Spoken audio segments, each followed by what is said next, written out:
Hello, and welcome to day one of Our Future in Mind, a brand new mental health summit giving you front row access to the most innovative mental health organizations and campaigns in the world. Our Future in Mind is brought to you by IDONTMIND and Mental Health America in partnership with YouTube, where you are right now. So I'm so excited to be here. I'm Chris Wood. I'm the founder of IDONTMIND, and I am so glad you're here. And we've got a really exciting, stacked lineup of brilliant people doing absolutely brilliant work in mental health, and they're here to share their insights and experience, perspectives, and hopefully inspire you in the work that you're either doing already or are about to start doing. So let's get into it. Why are we here? Why are you here? Okay, that's a great question. Most likely, you're here because you care about mental health and you want to make a difference somehow, right? Is that a good guess? Well, there's a survey from Mental Health America that came out recently that found that most young people want to make a difference in mental health, but the problem that is consistent is that they don't know how to get started. They don't know how to involve themselves. They don't know who to call or what to start doing. And maybe that's you. And maybe this is your first step into the world of mental health, period. And that's totally cool. That's actually perfect. Cool. That's actually perfect. You are actually exactly who this is for. And the first step in making a difference is that little seed of inspiration, right? It's caring about something and making it personal and wanting to get out there and to do something about it. In fact, I would argue that that's the most important element of advocacy, because working to change something and not really caring about it, it's unproductive at best, and I guess harmful at its worst. And it's like when you see a politician showing up to a rally for some cause that they don't really care about, but it looks good, and you can just kind of feel that it's absent. Do you know what I'm talking about? That's never happened before. But no, it really does. It's figuring it out. That's what being an advocate really is. The only difference in caring about something and being an advocate is moving from that initial inspiration that you have and that desire to change something and to do something and starting to take action. And that can be really daunting. It can feel like I don't even know how to begin. I know I want to do something, but what?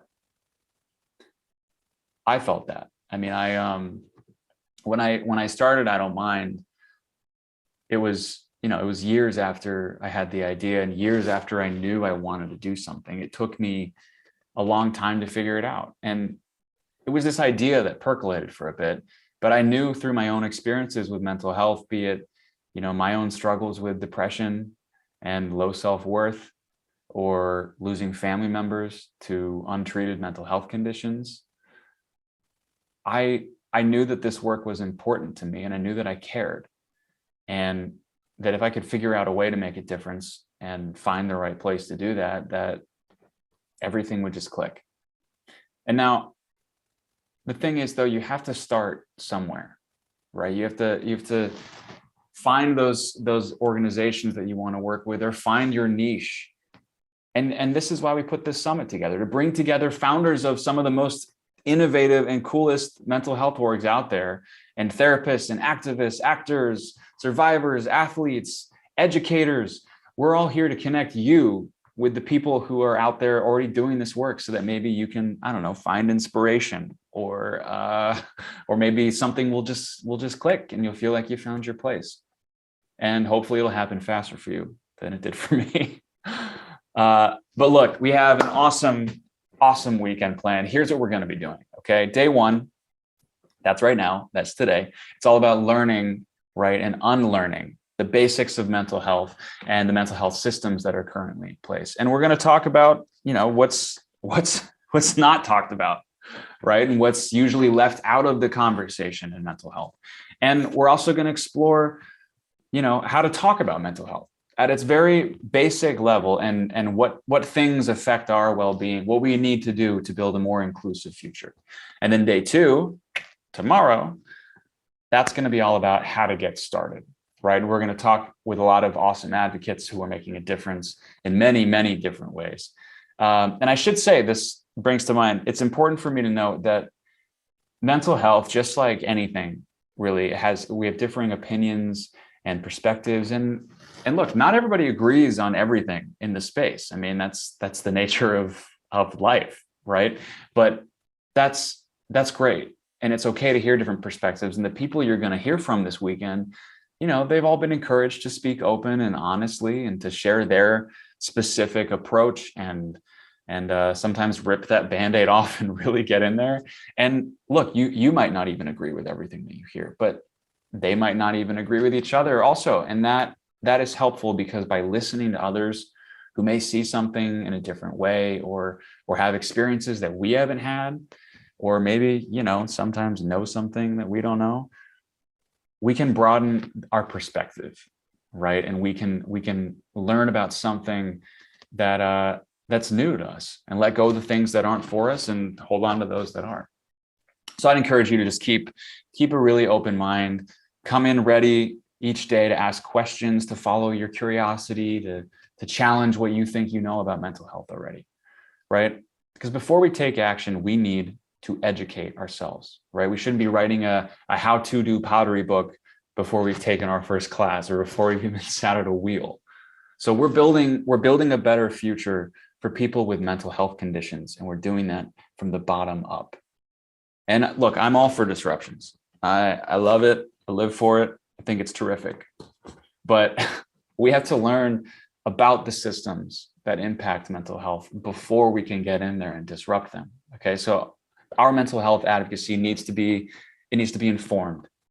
It needs to be inclusive, and it needs to be intersectional. And we'll get into more of what that means. We're going to unpack what's been left out of these conversations for so long. And then that will help us figure out how we can move forward. And then also what we're doing here today and tomorrow is we're building the foundation for the rest of your advocacy journey, right? What you'll build on top of that will be unique to you and your story, and finding your place in mental health, your niche, and what you bring to the table. And you can do it. You absolutely can. And we are here to help you do that. In fact, I'm going to make a bit of a promise to you, and I'm speaking for everyone, and so I didn't ask anybody if I could do that, but I promise that my support, that of I Don't Mind and Mental Health America, it's not going to end when this summit is over. Okay, we promise to follow up with you. Okay, to offer options and ideas and opportunities to get involved with us and with the other orgs that we're going to talk to this weekend. And my goal being that we're not going to get you all, worked up and excited and then just kind of leave you out in the cold. Okay, we're here to help you make the difference that you want to make. And most importantly, thanks for taking the time to be here. Thank you for taking the first step. But look, enough of all that heavy stuff. Let's get to it. We have some absolutely incredible sessions today. We're going to be talking about challenging stigma and discrimination. We're going to talk about fighting loneliness through peer support. And we're going to even talk about the role of climate change in mental health and much more. And we're live right here on YouTube all day long until 8 p.m. Eastern time. And then we're also back tomorrow. Don't forget this. It's important. When you go to bed tonight, we're back tomorrow at noon Eastern time, all the way through 6. So make sure you don't just tune out today and leave us. And we want to hear from you throughout. Okay, so give us a shout on social, hit us with your comments, your questions, your observations, ideas, realizations, reflections, whatever. We want to know exactly what you're thinking. And we'll also be taking some live questions during the summit. So stay tuned. You'll see how that works with the moderators.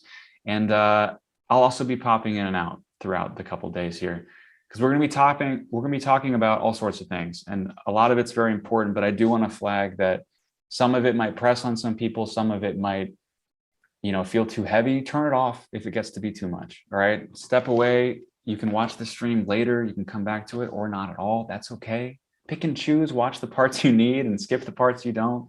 And if you feel that you're in crisis, please text IDM for short for I Don't Mind, IDM to 741-741 to speak to a trained crisis counselor. Also, thank you, YouTube, for hosting us and for all your support in making this happen.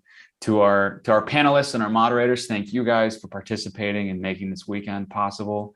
And most importantly to you, thank you for showing up. Thank you for being here. And thank you for getting this work started. All right, now don't go anywhere. Stay right here and keep watching Our Future in Mind. And I will see you in a bit.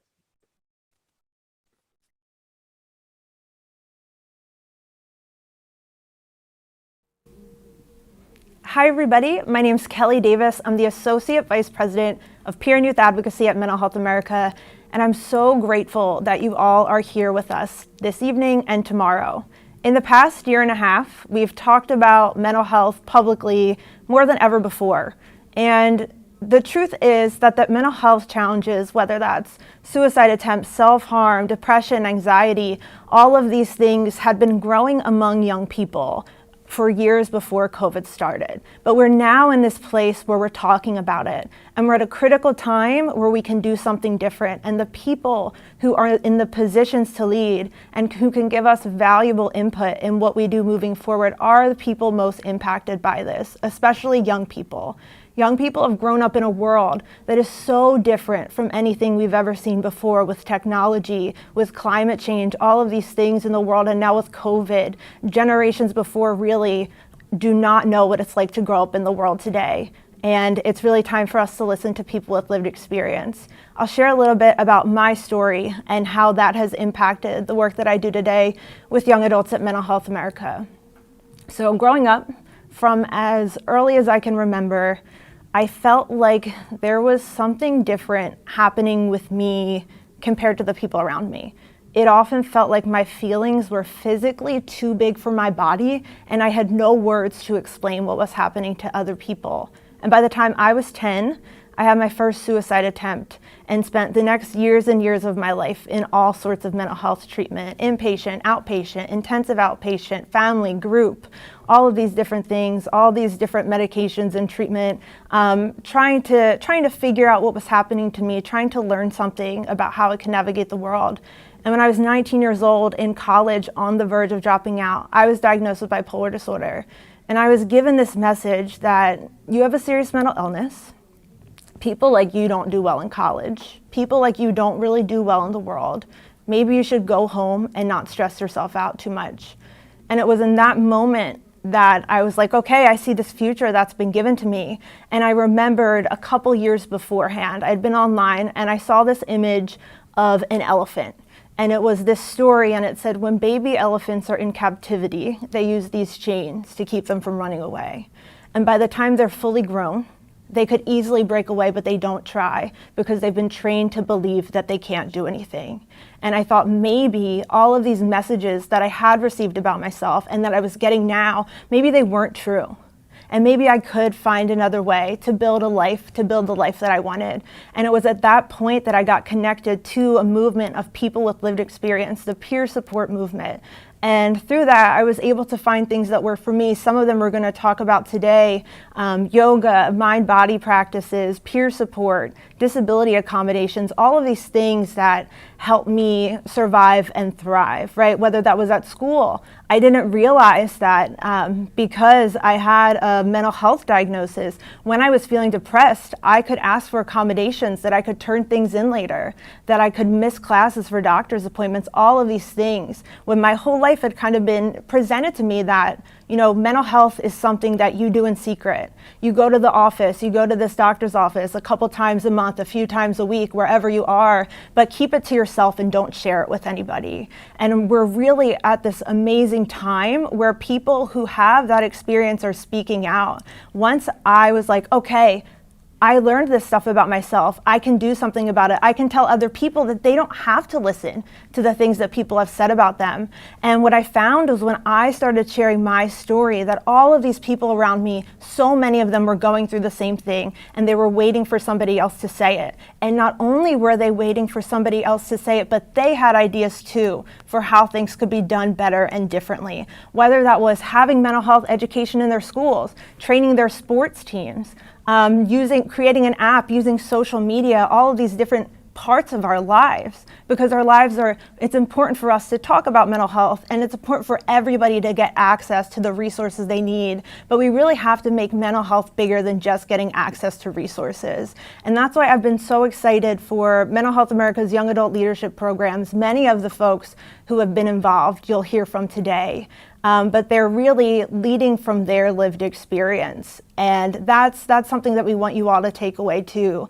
People will have different stories, right? Your story could be that I was never able to talk about my mental health, and once I reached out for help, I felt supported and my life changed. And now I'm going to spend time teaching other people in my community to talk about mental health. It could be that you had an injury on your sports team and you had to pretend nothing was happening while you struggled in silence. So now you're creating spaces there. Wherever you are, whatever your story is, there's not one way to be a mental health advocate. It's really about exploring what happened to you and what felt good for you, what helped you, and how you can use that to build a better world, to support other people. So we just wanted to say too, no matter where you are right now, you might be coming home from work, you might be driving home from school, you might be having such a hard time. So many of us are having hard times. You're watching this alone in your room, super upset because you had an awful day or awful week and you don't really know what you're going to do about your own mental health.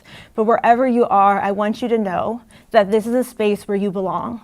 And you're going to hear so many people who are in the position, who have been in the position that you are in right now. Mental Health America, for those of you who don't know, was founded in 1909 by a man named Clifford Beers. And he was a student at Yale, and he was in and out of the state psychiatric hospitals of the time. And he thought to himself, this is unacceptable, and we can't force people to live like this. There has to be a better way. And he's considered the founder of the modern mental health movement. And it's really been through the whole history of the mental health movement. People with lived experience who've had diagnoses, who themselves went through mental health challenges, they've been leading this. So you're really in a community with other people who said, this happened to me, this should never happen to anyone else ever again. Whatever that is for you.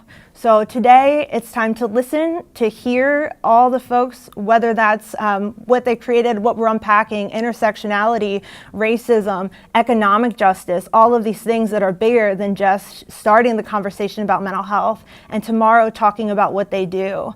And for young folks, right? Oftentimes you don't have a say in your life. People don't listen to you. People aren't taking you seriously. This is a space for you to know that no, your voice matters and your ideas matter, and you have something incredibly valuable to contribute to the conversation. And for other folks listening, they're learning from you. We're learning from young people and young leaders who've built these movements to change mental health, whatever intersection they're coming from. So stick around today. Your voice matters, your ideas matter, your mind matters, and we're so grateful to be with you. We'll close off today with an activity for tomorrow, but stay tuned. Feel free to drop your thoughts and feelings, ideas in the comment, because we're here to build a community, to build a movement. None of this stuff depends on one person. It depends on all of us working together with whatever strengths, whatever unique perspectives and ideas we have to build a better future for mental health. Up next, we'll hear from Ivan Chachachuo, and he'll talk about his personal journey as an athlete with mental health and some of the things that he's been doing. Thank you all so much for joining us. I'm so excited to be here in community with all of the wonderful speakers, but with you as well.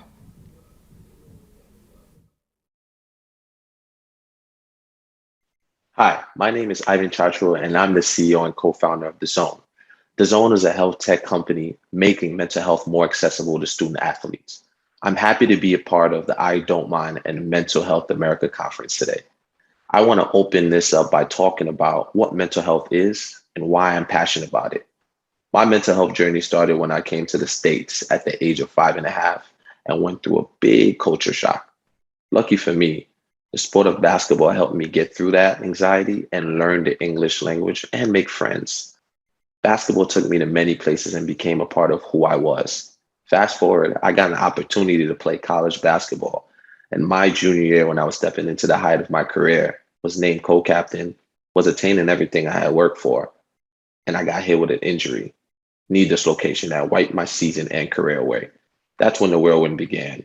Being from an African household and growing up in the inner city in the Bronx, we never spoke about mental well-being. Thus, when I was injured, I stopped wanting to be a part of society. I stopped going to classes for months. I started to drink and smoke every morning to get away from how I was feeling. All that time, I actually had no idea what I was actually struggling with, but I knew that I wasn't myself and I didn't want to do anything. See people. I felt like I was nothing to society. During that time, my coaching staff realized my grade was failing badly and asked what was up. And I broke down and I opened up and I told them something was wrong. So they guided me towards a sports psychologist we had on campus. And that was the first time I was diagnosed with severe depression and identity crisis. I was finally happy to know there was a roadmap to being better. Finding out that I was struggling, what I was struggling with really helped me to start my journey. That was the time I realized that many people don't actually know how they are being impacted mentally, which causes them to go down a spiral and do other things negative to them. I started on this journey of wanting to educate young people around mental well-being. So what is mental health? We know that it is the talk of everything and people are starting to really be impacted. However, there are people that are still looking for answers. I can't say that I have all the answers and it's going to solve anything for anybody, but I don't believe that there is one definition for mental health. What every human struggles with is their own truth, and we may never heal everything, but we can identify it and find better ways to cope and help each other. I believe humans are impacted mentally in different ways and not bound by one thing. Nobody's immune to mental health. You can be impacted by family traumas, financial struggles, overworking, loneliness, deaths, to say the least, which can lead to anxiety, stress, and depression, if not dealt with. We as humans are all going through a real life experience and need to be compassionate with ourselves, but also start to become proactive, not just on our physical health, but also now is the time to start doing things for our mental health. Even if we can't quantify or see what's wrong, ways I believe that you can start practicing positive mental health is by asking yourselves daily, how are you doing? And being honest. You may not be ready to talk to someone. However, talking to yourself about it, educating yourself, journaling, practicing self-care habits that work for you will potentially create a gradual positive process. Remember, nobody's immune. I'm a 6'2" Black male that was never educated on mental health until I was impacted by it. Some people don't get through what I got through, which is why I'm stressing the importance of beginning the self journey of understanding how it can impact you. And as you go through today's conference and listen to these different leaders talk about their perspectives, write notes, think about how you're impacted, think about what this means to you, because a better you is a better society.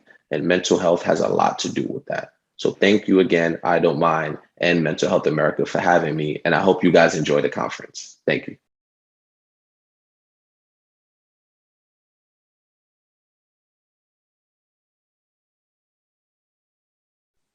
Hi, everyone. I'm Amy Falchuk. I'm a body-centered practitioner and a board member of Mental Health America. And I'm super excited to be here with Arthi Suresh from the Mind Body Ambassadors Club, soon to be organization. Arthi's the founder of this organization that's doing really amazing work in bringing awareness to the mind-body connection. So I'd love to introduce Arthi, and we can get started in a conversation about the mind-body connection and how we can bring the body into our healing and growth.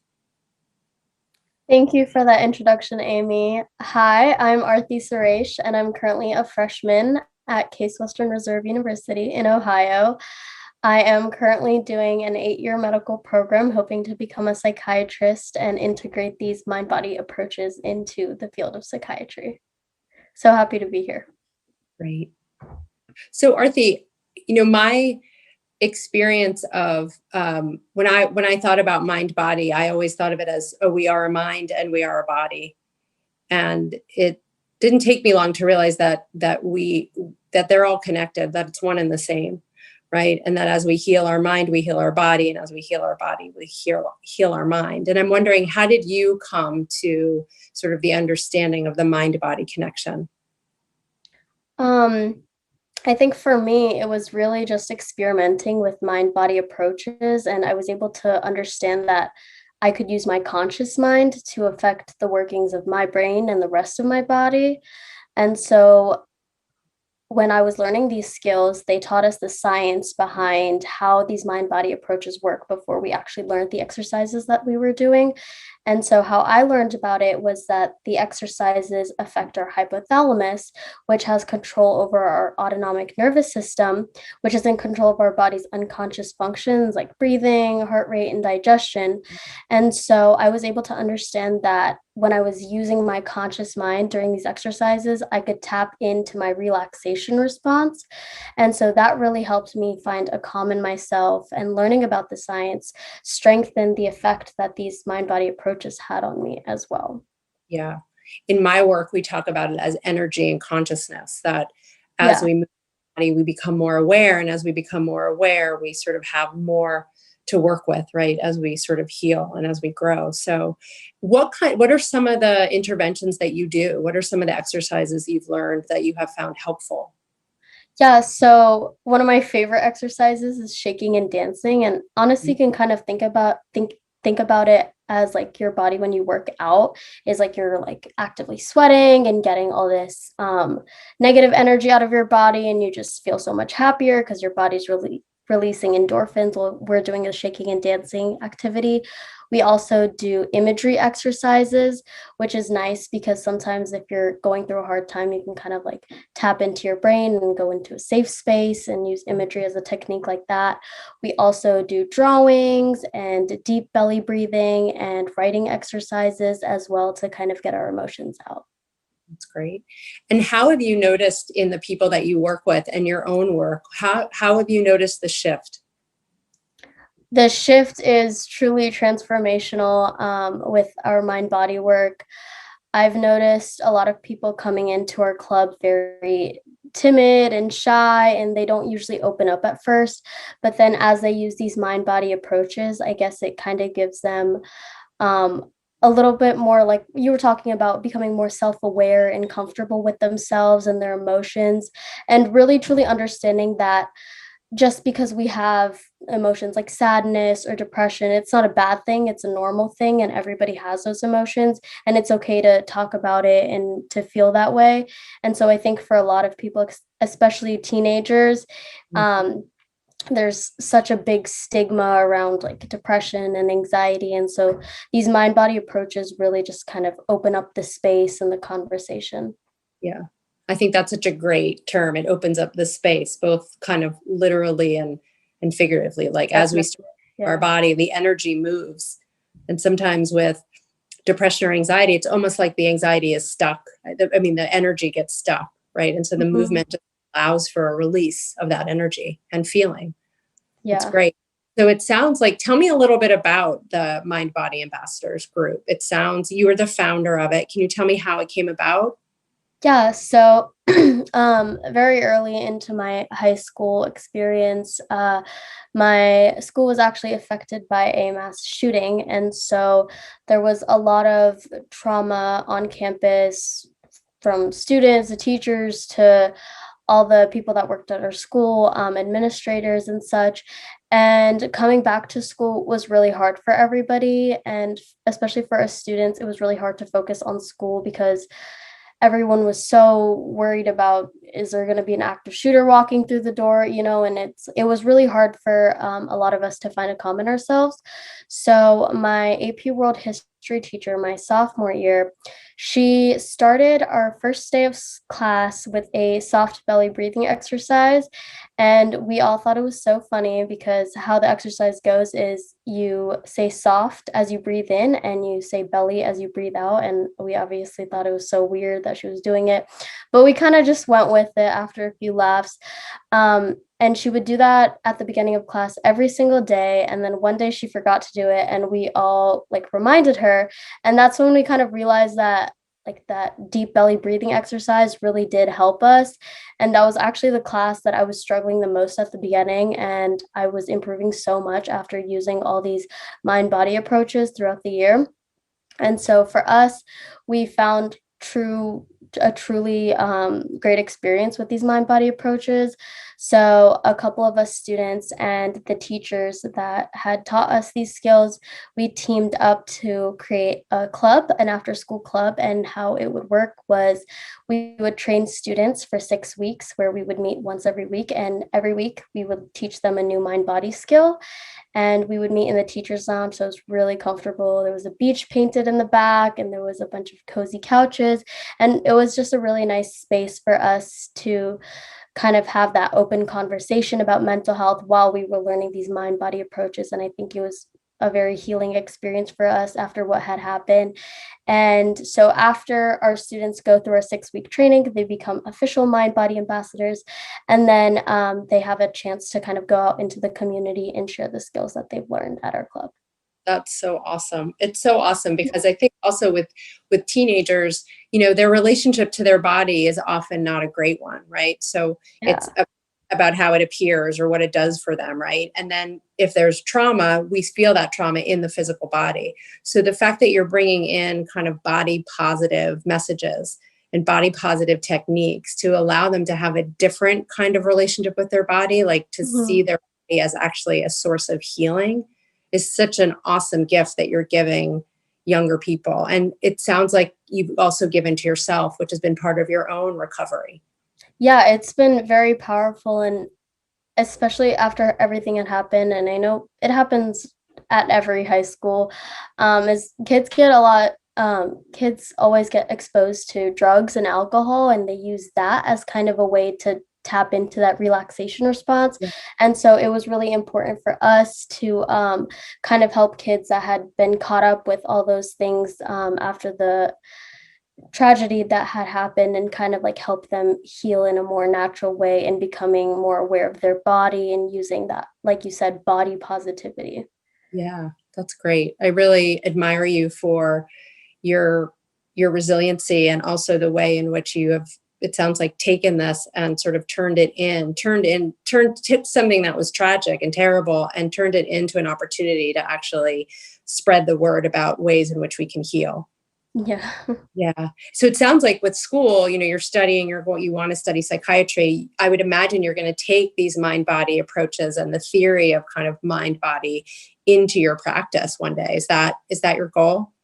Definitely. And as I've kind of started getting into this work, I've always done like loads and loads on research about the psychiatry field.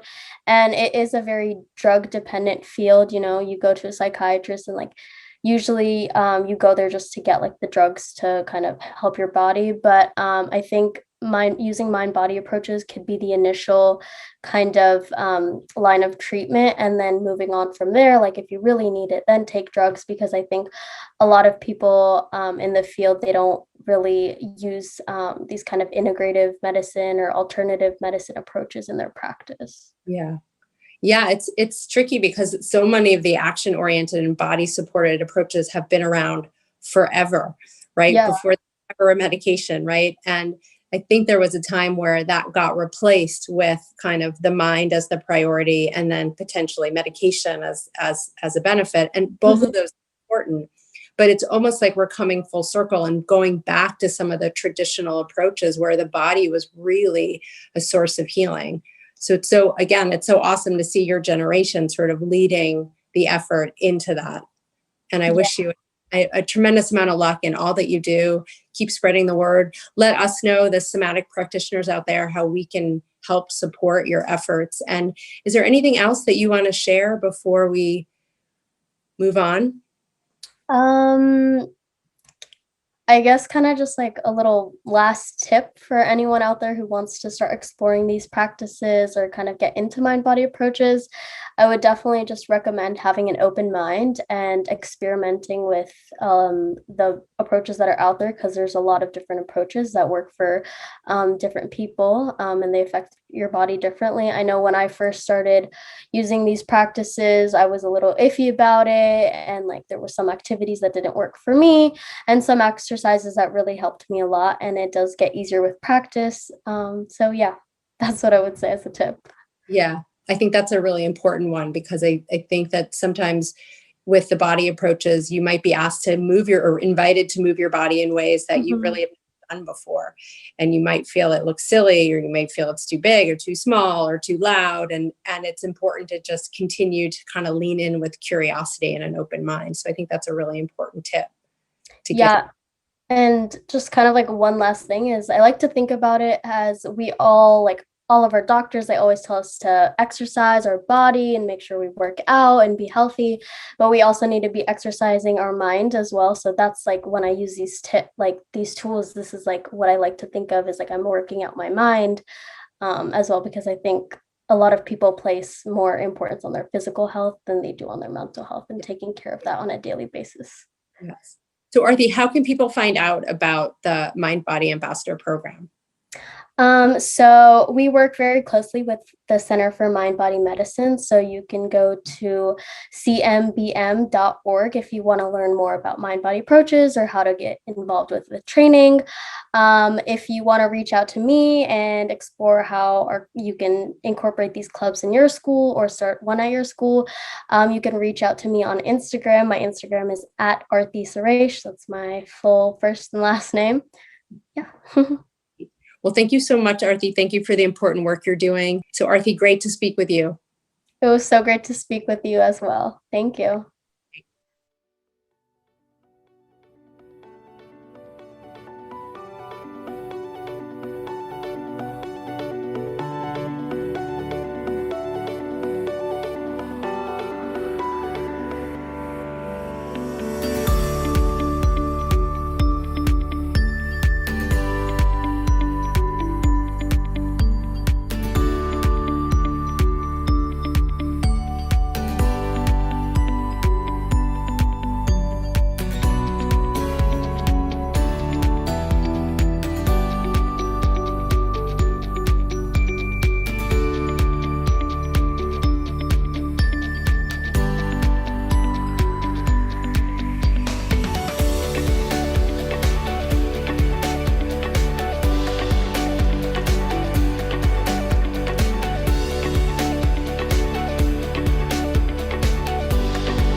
Hi everyone, my name is Arthi Suresh and I'm going to be leading you guys through a shaking and dancing exercise today.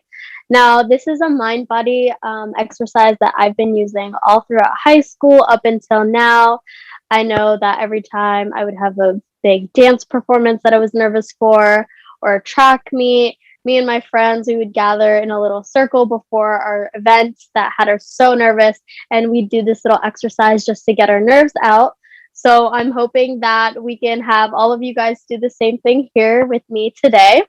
So shaking is a very primitive form of movement that is often used in our stress reducing response. If any of you guys have a dog and you've ever seen your dog shake uncontrollably after they hear thunder or something scares them, this is exactly what we aim to mimic in this exercise. You are literally going to be shaking off all your stress. And trust me, I've done this so many times after a long day of working at my desk for hours on end, and I do this exercise. I feel so energized and revitalized after. And I know it sounds like, oh, she's just using all these big words. Like, no, trust me, you genuinely do feel very energetic afterwards. And so this is a great exercise that I used to do to kind of like melt away my stress. And I know it sounds kind of intimidating, shaking and dancing. Some of you guys might think it's a little weird at first and awkward to do. But I promise you, if you just kind of use me as a guide and dance and shake with me, it's not going to be as weird as you think it is. And I want you guys to get the most out of this exercise. So I'm going to invite all of you guys to stand up and kind of find a space in the room around you where you have enough room to move and shake and really be a part of this activity and give your body what it needs. So go ahead and stand with your feet shoulder width apart, slightly bending your knees, relax your shoulders, drop your arms by your side. I like to do this exercise with my eyes closed. It makes it a little less awkward. If you have someone in the room next to you, maybe kick them out. If you want to face a wall, that might help too. But I like to do this exercise with my eyes closed. So I'm going to invite you guys all to do the same if you would like. And we're just going to start by breathing in and breathing out slowly. So go ahead, take a deep breath in through your nose, filling your chest and your lungs with the breath. Hold it there. Go ahead, let it out.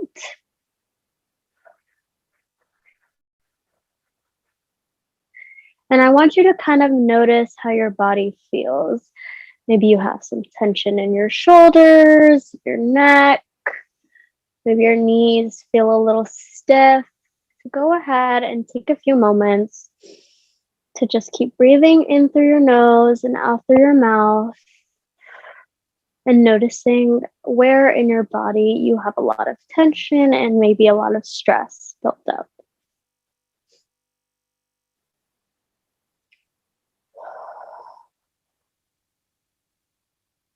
If you have any physical limitations, I'm going to invite you to do this activity, maybe sitting down, and kind of just listen to your body and do what's necessary for you. There's really no right way to do this exercise. It's all about doing what your body wants you to do. So as we're breathing here, I want you to just notice how your body and the breath feels. And when you hear the shaking music begin, just start shaking. Whatever that means to you, just start shaking when you hear the music begin.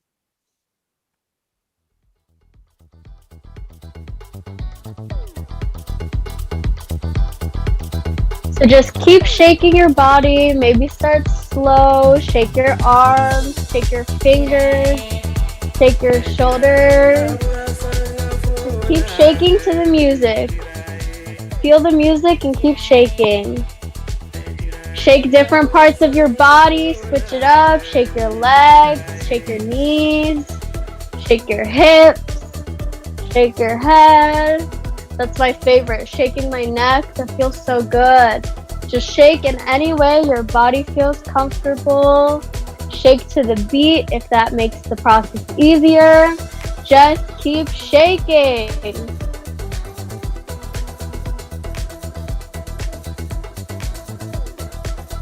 I know this might feel a little weird, but just keep going with it. I promise you it's weird for both of us. But this exercise really does help after you feel so pumped up and your blood is pumping and you have so much energy. So just keep shaking. Shake your elbows, shake your arms, your fingers, shake your legs.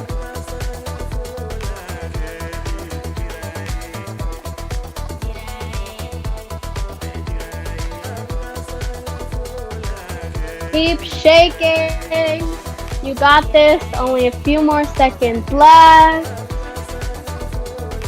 Keep going. Shake harder than you have been shaking before. This is the last stretch.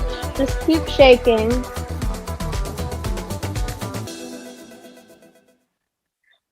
Okay, and as the music comes to a stop, keep your eyes closed and just take a deep breath in.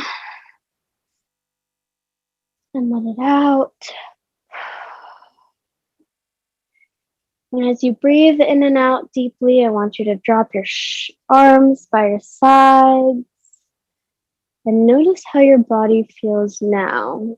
Maybe you feel a tingling sensation at your fingertips. Notice how your body feels as you breathe in and out, catching your breath. Noticing how the energy around you is. Now, as you hear the music begin, start to dance. Again, you can keep your eyes closed or face a wall if that's comfortable for you. But just dance, move the way the music and your body wants you to move when the music ends. Yeah, keep dancing. Again, there is no right way to do this. Just move how you want to move. Dance to the music. Woohoo!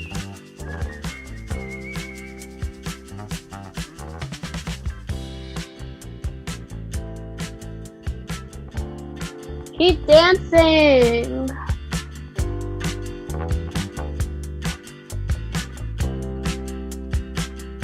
Imagine yourself on a little island, dancing on your own.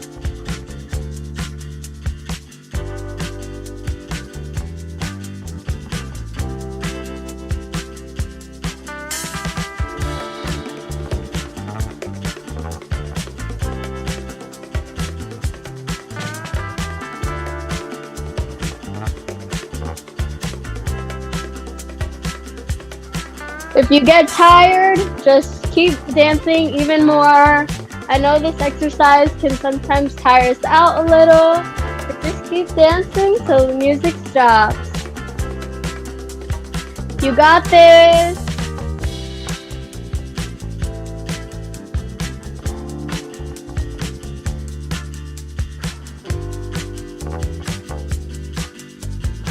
We're gonna be dancing for 30 more seconds. So just keep going with it.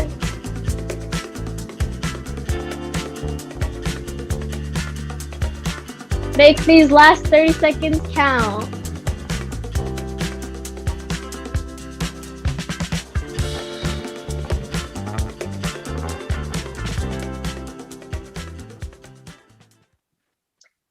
Okay, and as the music comes to a stop, take a moment to yourself to kind of just stand there. Again, breathing in through your mouth, breathing out. Really important that we breathe in between these little shaking and dancing exercises. And I want you guys to notice how you feel this time, maybe not just by the energy, but maybe with the words. What are some words that kind of come to mind as you're thinking about how you feel right now? And I want you to think about how you felt before the exercise and how you feel now. And if you feel a lot more energized and you feel better, maybe there's a smile on your face now. Really keep that in mind as you maybe use this exercise as a tool in the future for yourself. I know I do this exercise all the time, like at least once a week. So thank you guys so much for joining me today. And I hope that you guys all continue to do this exercise. Keep in mind that it may not work for you the first time, or it may feel uncomfortable or awkward. Maybe next time you could do it with some friends if that makes you feel comfortable and gets you in the spirit a little bit. But I just want to thank everyone for joining me here today and giving me the opportunity to kind of lead you guys through this exercise. And don't be afraid to keep an open mind. Thank you.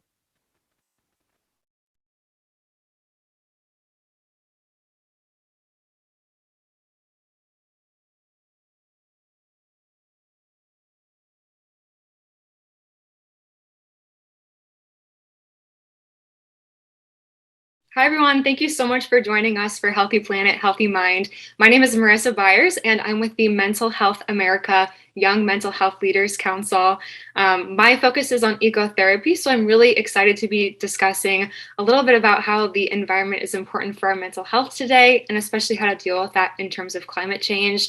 But what I'm really excited about is being able to introduce to you Wawa Gatheru, the founder of Black Girl Environmentalist. So Wawa, I'll let you take it away to introduce a little bit about yourself. Hey everyone, thank you so much for that kind introduction. I am so excited to be here, so excited to talk about an intersection that is so extremely important in a day and age where the climate crisis really is at the forefront of all of our lives. So a little bit about me, my name is Wala. I'm a 22-year-old environmental justice advocate. I'm a writer and I'm a current Rhodes Scholar at the University of Oxford. And my research really looks at the intersections between social justice, racial justice, as well as access for all people in the climate space. And a huge part of that access is making sure that everyone is able to participate in climate change activism, and our mental health and really upkeeping that is so important in making sure that is truly accessible. So I'm so excited to be able to be in this conversation with you and to share this virtual space with everyone else tuning in. Yeah, absolutely. And Wawa, I also know that you've been jet setting around Europe this past week for a couple of climate conferences. So it's even more meaningful that you're able to be in this space to talk with us today. So thank you for that. Just to set the stage for our conversation a little bit, I want to dive into how the environment is such an important part of our mental health that we don't really talk about, and how the magnitude of climate change can be really challenging for our mental health as we're working in advocacy to support that. Like big problems evoke big feelings, right? So how do we protect ourselves as we're working toward a better future, and the intersections that come along with that? So what do you see as the relationship between the environment and mental health? Yeah, that's a fantastic question. I think that the environment and our mental health have everything to do with each other. So I'm going to jump back into a framework that I work upon, which is the environmental justice framework, which looks at the environment from a really interdisciplinary point of view, that talks about the environment not only as our natural spaces, but the places that we eat, sleep, and pray, as well as our own bodies. And our mental health have everything to do with that, especially in a day and age where the climate crisis is really at the forefront of so many of our minds. And as every day it seems like there's a new climate report coming out, there are very normal and natural responses that we have to such overwhelming news. And I think that our mental health in regards to having access to all this information is a huge point of conversation that we need to have when we talk about climate change advocacy. Yeah, absolutely. And I think it's interesting looking at your work as an environmental justice advocate and then the focus that I have on mental health, because the climate change issue causes a lot of stress. But then when we go back to nature, like that's where I see the connection between the environment and mental health and all of the benefits that being outdoors, whether that's in the built environment like a park or like out in the wilderness, whatever you have access to, right? Being out in that green space has physical, cognitive, emotional benefits for us. So there's a very complex relationship with mental health and climate change. And then kind of the answer to dealing with that, as I see it, is being able to be in green spaces where we can have experiences that decrease our serotonin levels, that expose us to microbes in the soil decrease cortisol, increase serotonin, and being able to work in conjunction with nature in order to restore our mental health. So you've talked about kind of the impact of climate change on mental health and the big ways that happens. What advice do you have for advocates who are working in this space in terms of protecting their mental health in face of these big issues? Well, that is a fantastic question, and it's a question that I think about all the time. But first, I really want to reaffirm everything that you just said in regards to the answer. A lot of the times we're seeing research coming out that says spending time outside, spending time in green space is actually helping people cope with eco-anxiety and climate grief, which is such an interesting juxtaposition, because for me, I see the climate crisis as being the Earth's feedback to us, telling us that the systems that we've relied relied on for years now aren't working. And the earth is giving us this opportunity to really restructure the systems that make the world go round and really think critically about them, see what's not working and revise them. And unfortunately, we do see that, especially, I don't want to be that person that's like Gen Zers, but we are seeing with research that, for instance, folks that are a part of the Gen Z demographic, for instance, which I am a part of, we spend less time outside than the folks that came before us. And that's due to many reasons. And it's very interesting now to see that there's research coming out that's saying our demographic, which is experiencing climate grief and climate anxiety at such high rates, are also maybe not always tapping into the answer. So to really use that to frame how I'm going to answer this next point, I think that spending time outside is so important. Taking some time to be in the sun, for instance, vitamin D is so extremely important and really actually impacts your mental health in so many different ways. I'd also say that action is such a great way for people to really deal with a really complicated emotional responses that people have to climate change. I mean, climate change is above all else. It's a story of grief and helplessness, but it's also a story of hope, right? There are all these things that are happening around the world. When we look on the news, it seems like there's another natural disaster, or we're seeing another report, like I said, about high-level sea rise in certain places of the world that may not be above water in as little as 50 to 60 years, right? But at the same time, there is so much opportunity to act, and there's so much hope in that. So I'd say for folks that are watching and trying to figure out what to do with all these emotions, understand that all those emotions aren't dead-end emotions. They're actually a massive entryway for you to act, whether that is joining a climate group that is nearby your community or starting your own, and even connecting with folks online that are doing really cool work. When the pandemic happened, I felt really lost because my way of activism has always been in person, grassroots organizing, and then suddenly I couldn't do that. And then I found a whole huge community online of other young people from around the world that are exchanging ideas on how we can get involved in climate action, and we're able to mobilize together, but also create really firm and authentic friendships that are also really important because I get to talk about the way that I'm feeling with people that are going through the same thing. Absolutely. I 100% agree with everything you just said. And I think especially when people are thinking like, how do I get involved, whether it's climate advocacy, whether it's mental health advocacy, it's connecting with that community, whether it's in person or online, is such a key. There was recently an article published in Nature from the University of Bath, where 10,000 respondents, young people from around the world, were asked about climate change and the experience that they've had in regard to it. And so a lot of things came up, like people saying that climate change makes them feel sad, afraid, angry, anxious, powerless. And when asked, like if they had spoken to other people about climate change, a significant, nearly half of the people who had spoken to someone else about climate change said that they were ignored or dismissed about their concerns or their feelings.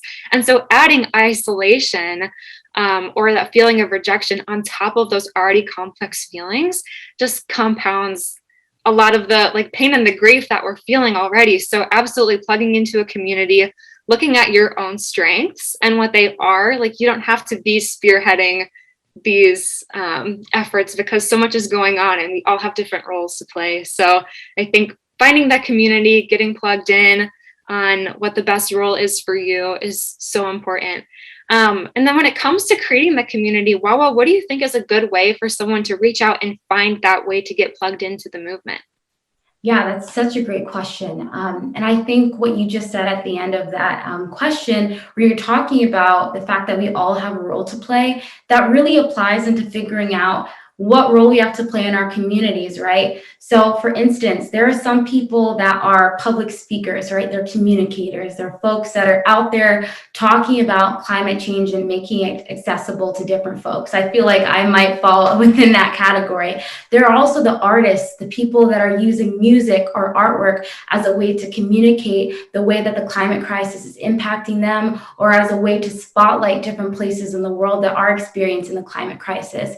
There are also there's so many different ways for people to participate. I mean, there are the caregivers, there are folks that are going to be the future ecotherapists that are able to deal with patients that are dealing with climate anxiety and have the tools to be able to equip their patients with figuring out how to navigate all these emotions and in a time of such uncertainty. So there's so many incredible roles to play. So I'd say one of the first things to do is something that I like to do, and actually my therapist helped me navigate this, is she was like, okay, Wala, what were some of those loves that you had as a child? What were those things that you gravitated towards where no one was telling you to do them, but they were just these innate loves and passions that you had? And for me, I love to talk. I could talk anybody's ear off. I also loved music. So for me, something that I realized is the way that I have found community in the climate space is communicating, but also sharing my love of music, sharing different artists with my friends that are talking about huge, massive social justice issues in their music or even outside of their music. And that's been such a great way to find community. So I'd say really tap into those child's passions and loves that you have, because oftentimes those are the ones that are really sustainable and regenerative. And they're also just great for your overall health in general. And then I also say, don't be afraid to reach out. Don't be afraid to reach out to people in your community that you may have never spoken to that seem active in environmentalism, but also I'd say reach out to people online too. I come from a really small town and it felt like maybe I was one of the only people talking about environmentalism. And then as soon as I got on Instagram, I saw that there's all these people from around the world doing this. And I have made a lot of friends in the past 2 years, friends that have become best friends that I do organizing with, that I just shot my shot in the DMs, my friendship shot. I was like, hey, I love your work. I would love to connect. And 2 years later, we're drinking coffee in London. Like, this is the reality. So I would say reach out to people. Don't be afraid to. There's so much power in having community, and we can't deal with these issues by ourselves. And if only one person could deal with these issues, then these issues wouldn't be able to be solved. So find solace in that, find solace in making friendships and really putting yourself out there to facilitate community. And again, if it doesn't exist in your backyard, in your community, start one yourself. Start an organization, start maybe a walking group. There's so many creative ways that you can get people involved in climate and the environment. Beautiful. Beautifully said. I love all of that. And as you're talking, I'm hearing you say a lot of different ways that you can be involved in activism, ways to play on your strengths and share the message. And then looking at self-care, it's similar, where different people have different ways that they make themselves feel better, can protect their energy. And so looking at the variety of options there are, what tips or exercises can people use to bring nature into their wellness practices? So that's a fantastic question. I think that it really relies on what you just said a few seconds ago, in which self-care really does look so different for all of us. What might make me feel good might not be what makes you feel good, and that's totally fine. And I think a really, really smart way to bring nature into our self-care practices is quite literally bringing those practices outside. Something that I like to do for self-care that makes me feel really, really good, especially when I'm down or feeling burnt out, is I like to write poetry or songs in my lonesome. And it's really fun to go take a walk at a park and sit at a tree and do that outside. And yeah, that might not be possible in the winter, but even taking a couple seconds to walk outside, observe, and use that to inform some of the things that I write down. I like to write short stories, so that's also something that I like to do. People watching at a park, making up stories about all the people bustling around in New York City is super fun. So I'd say, bring those practices outside, but also understand that first and foremost, whatever makes you feel good and whatever works as your self-care is absolutely valid. And even if it might not be a part of the traditional or mainstream definition of self-care, if it works for you, it works for you. And the way that you should always be doing this is also through listening to your body. I think listening to your body is so crucial to ensuring that our physical and mental health are upkept. And a lot of times I find myself, even as someone that's been in the climate movement for a long time, sometimes I find that I might not be listening to my body as much as I should be, which, I'll spend several weeks just working over and organizing, endeavor or initiative or campaign. And then I realized, hey, wow, you need to take a couple of days off to really just sit and care for yourself. So definitely listen to your body. Your body knows you better than anybody else, and never take that for granted. Absolutely. I love that it can be so personalized. Just the creativity that goes into developing your own self-care routine. I'll also add that a lot of times with ecotherapy, people have this notion that it's like going out into the wilderness. It's a big thing. You have to travel somewhere far.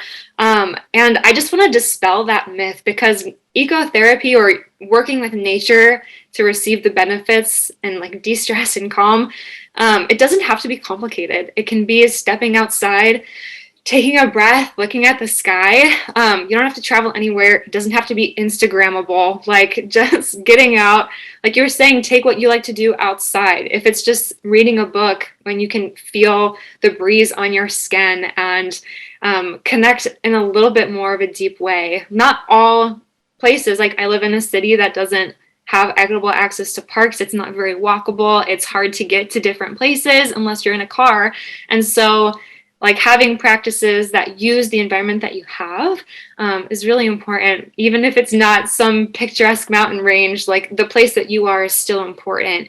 The roots that you have in that place are still important. And there's a lot that we can learn from being outside in those different environments. So I think kind of dispelling the myth that getting outside has to be a chore or a big ordeal is something I'm really passionate about, because you can make it work wherever you are. It's one of the biggest lessons that we learn from nature. So that's what I had to add to that, my little soapbox about getting outside and taking advantage of nature.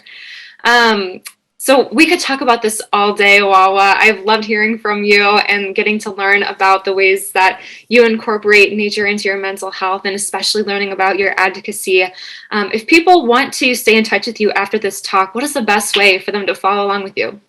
Yeah, y'all can follow me on Instagram at Wawa_Gathero, and also follow my organization called Black Girl Environmentalist at Black Girl Environmentalist. We are a supportive community of Black girls, Black women, and Black non-binary environmentalists, and we're creating a very intentional space, safe space for us to talk about our environmental experiences and the work that we do. So please feel free to follow along, even if you aren't a part of the demographic. We're also so interested in collaborating with different allies from different communities. So definitely stay tuned to the fun stuff we have coming up. Absolutely. And if you need a nature moment to take a break from processing climate change, you can follow my latest project at Ecotherapy for All on Instagram, just for some mindful moments and different meditative activities that take place outside in nature. So hope to see you there. Wawa, thank you so much for being in conversation with you, or for us today. Thank all of you for participating in our session. And next we'll have a short 5-minute activity to help ground us after this conversation, led by Anthony Sartori from Evolving Minds. So thanks all, and enjoy the rest of the summit.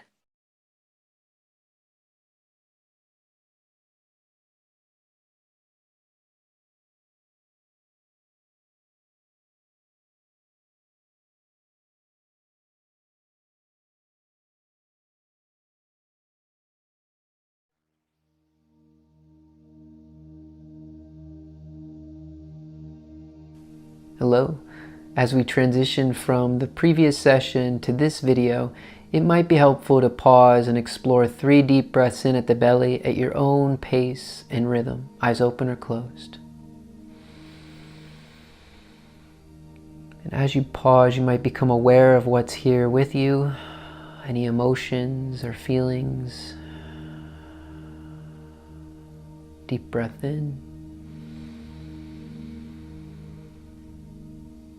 The sounds of the space around you, grounding your attention and awareness in sounds, the movement of the heart.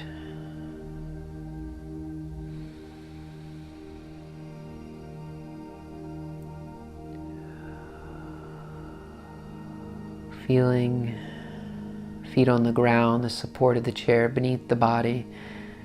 This is a moment of mindfulness. And my name is Anthony. I'm the director and founder of Evolving Minds, and we're a nonprofit focused on connection.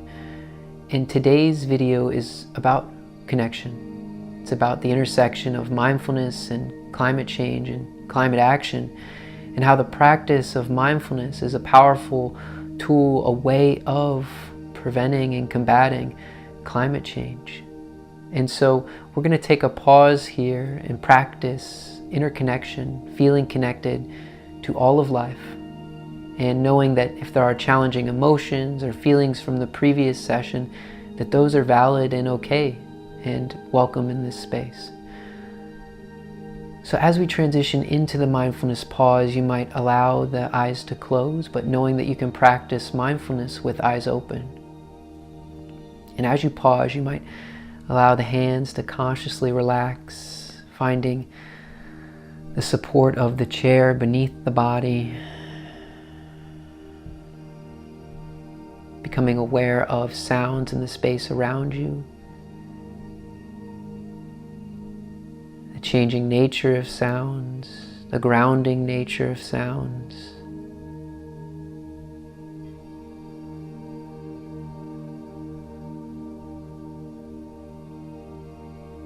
And as you pause, you might become aware of the body, from the crown of the head to the tips of the toes and the space in between, and feeling the aliveness,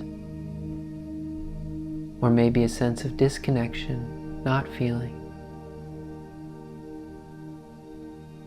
There might be emotions present within the body, a sense of anxiety or stress, overwhelmed. Allowing the shoulders to drop back, consciously relaxing the jaw. Allowing the breath to move in and out at its own pace and rhythm. Feeling the movements.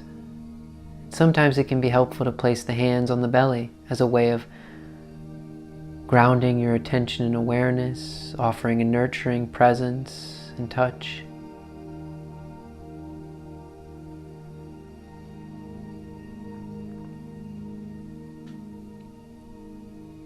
So as you pause, there's connection here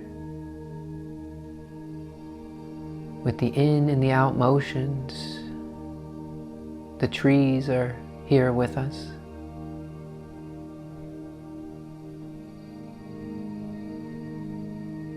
The cycles of the in and the out movement of the breath. This is possible because of the trees. And the plants and the algae of the sea. So as you pause and you breathe, and there's a sense of connection here with the earth.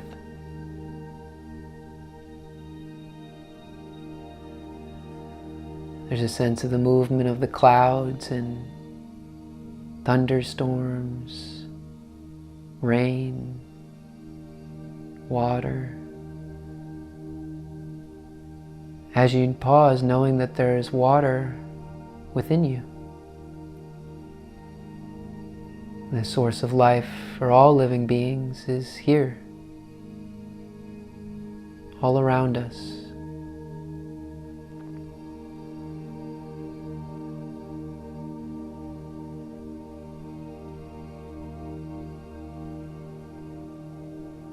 Knowing that there's no right or wrong way to be you in these moments. And as we transition back to the space around you with eyes open, opening the eyes, grounding your attention in color, light, sound.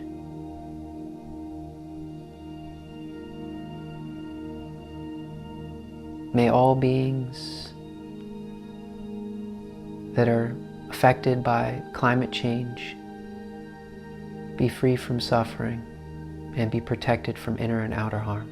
This is the practice of mindfulness. Take care. Bye-bye.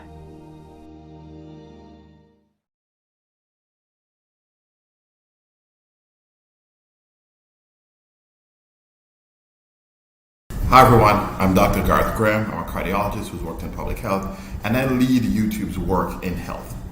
Mental health is a big part of our focus at YouTube, and I'm happy to be here today seeing the work that all of you are doing as advocates. Listen, we're in the midst of a global reset when it comes to mental health. No community has been left untouched by the mental health impacts of this pandemic.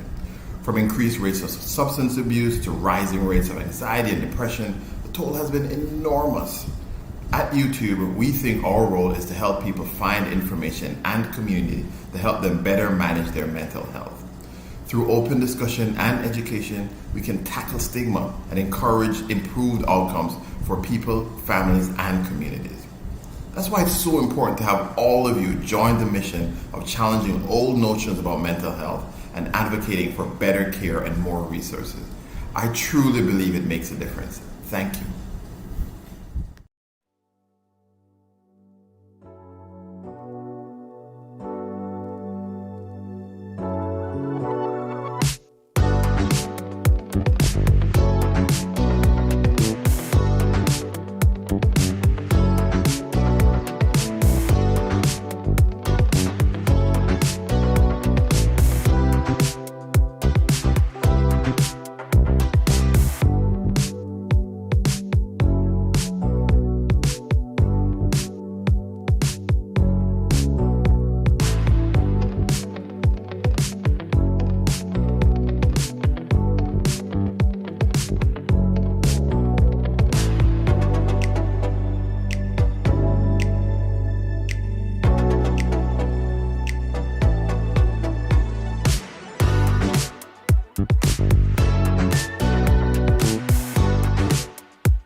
Hello, everyone. Welcome to our session, Fighting Loneliness, the Power of Peers. My name is Isabel Garcia. I use she, her pronouns, and I am the founder of Estoy Aquí. I identify as a woman, and I have short, dark brown hair and brown eyes. I am wearing a red sweater and blue headphones. My background includes white walls, one plant and sofa to the right, and one plant and sofa to the left. In this session, we are going to learn how to help our friends who might feel like there's nowhere for them to go when they need help. We're also going to learn about the power of connecting with your friends in new ways and finding new communities where we can be open and honest about our mental health. And to have this amazing conversation, we have amazing panelists. We have Stephanie Kaufman Pinkulu, who uses they, she pronouns and is the founder and executive director of Project LECT. We also have Gila Ramos, who uses they, she pronouns and is the president of UCF Active Minds. And lastly, we also have Lauren Wood, who uses he, him pronouns and is the peer training specialist at STARS Training Academy. Before we start the conversation, I want to let you know that we will be answering some questions from attendees at the end. So feel free to drop them in the chat as we have the conversation. Alrighty. So I'm going to start with the first question. Can you share your experience and how you came into the world of peer support? Stephanie, would you like to start us off? Sure. Thank you so much. Hi, everyone. Really excited to be here with you all. And to give a quick visual description of myself, I'm a white non-binary person wearing some blue earrings. I have a peacock scarf on, and I'm in my bedroom talking to y'all. And for me, I came into peer support mostly out of survival. My first real memory of needing peer support was being a freshman in high school, and I had lost a friend to suicide. And my school district did not want to talk about it. It meant accepting, in their minds, maybe liability for what had happened, and that fear of suicide and the fear of conversation actually stopped a lot of necessary support. So for me, I was just a 14-year-old, and there were a bunch of us who were, traumatized and had nowhere to turn. And the adults in my life, had no skills. And if there were folks who we could talk to, many of us were afraid that they might just call our parents, and that our families weren't ready to have those conversations for lots of different reasons. So, fast forward, I think for me, I'm someone who's been, through the mental health system for many years. I've been diagnosed with a lot of different things, with the goal of always fixing me and curing me. And I've had some positive experiences in the system, but I've also had a lot of really upsetting experiences. And for me, peer support saved my life. My peers never put me in a cage. They listened to me. They understood me. They taught me. And I also think that it's really important to have peer support with a social justice lens, because harm is always possible, and, power dynamics are always there. So when we're thinking about peer support, we want to make sure that, it's coming from folks who are really considering, our liberation, in addition to, supporting us to, give us the tools and the resources we need to, not just survive, but feel whole. And I'll stop there. Wow. Yes. Not just to survive, but to feel whole. Wow. That's powerful. Would anyone else like to answer? Learn, Sheila? I can go next. So a quick visual description of where I am and who I am. Again, my name is Gila. Right now I am wearing rubber duck earrings. I'm wearing glasses. I'm an Asian American wearing a really bright red lipstick. And I'm also in my bedroom with a duck in the corner to represent my University of Central Florida, who is currently having homecoming. As far as my experience into coming into the world of peer support, similarly, it started off in high school, where I had a very close friend who was experiencing depression. And I was very confused at the time, because I was very used to just push off my feelings to the side, and surely my friends will do the same.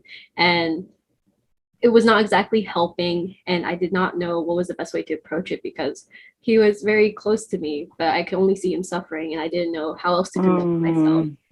And as a result, luckily, the county that I come from, which is from South Florida, Broward, they were starting a new program called Hope Sunshine Club, which focuses on helping overcome problems effectively. At least that was the abbreviation, an acronym. And that was really the start, because Hope was meant to be a program of peer support, though we were all literally just kids trying to navigate this, because these were clubs that were supposed to be self-taught, self-led. And so it was really about teaching myself what did it mean to be a peer supporting others, including my friends. So it was a very long learning process, and I'm still learning since I'm in college now, where currently I'm a part of Active Minds. And this was a club that I sought out as I came into university. And likewise, we focus on being self-led and self-taught in how do we advocate for mental health from a social justice lens, as well as in general supporting our counseling and psychological services. So, for example, at the University of Central Florida, we have our chapter, but there are over 600 chapters in the nation right now that work on fighting for the same cause. Wow. Thank you so much for sharing your experience with peer support. And I think that's a great segue to the next question, which is, what is peer support in the first place? And why does it matter? Lauren, would you like to answer this question? Yeah, absolutely. And just to give a little background on myself, hello, everyone. My name is Lauren Wood. I actually started off as like a foster youth. I got taken away from my family when I was 9 years old. So I ended up in 14 foster homes, moving from place to place, never quite fitting in. I received mental health services a number of times. Most of it was negative. Some of it was positive. But I think when I got older, I found out about this movement of peers, right? Peer support. And what peer support is really coming from, is providing mental health services through a lens of lived experience. Lived experience meaning that we've been through something, like struggling with mental health, like maybe it's substance use. It's a pretty broad definition, but I think it's important because it provides another avenue for people to receive services. If I feel like I'm alone and I'm not willing to receive mental health services, but I hear that somebody's been through something similar, then that might just be the thing that I need to feel comfortable in that environment and to open up to somebody else. Yes. Yes. Who else would like to answer the question? What is peer support and why does it matter? Yeah, I can jump in. This is Stephanie speaking. I think for me, one of the most important parts of peer support is, this idea of offering care and presence, and often just bearing witness to someone's experience and what's happening, without always having to put a label on it, or rush to medicate someone's experience away. And I think in our society in general, and this comes through, the language of the mental health system and the diagnoses, has often, been in a particular way that says this is what it looks like to have good mental health, or to be considered sane. And even the word disorder, right? Like, what is an ordered mind? Like, do we know? I don't know. What that looks like. So I think for me, peer support can be a form of mental health care. It doesn't have to be. It can also just be a relationship. It can be a form of healing. And I think for me, it matters so much. I often ask people when I'm, doing peer support trainings to think about a time in your life where you really needed support, but you weren't ready to change. And I think it's really hard for people to hold space when we're not there yet. And so often my peers have done that for me.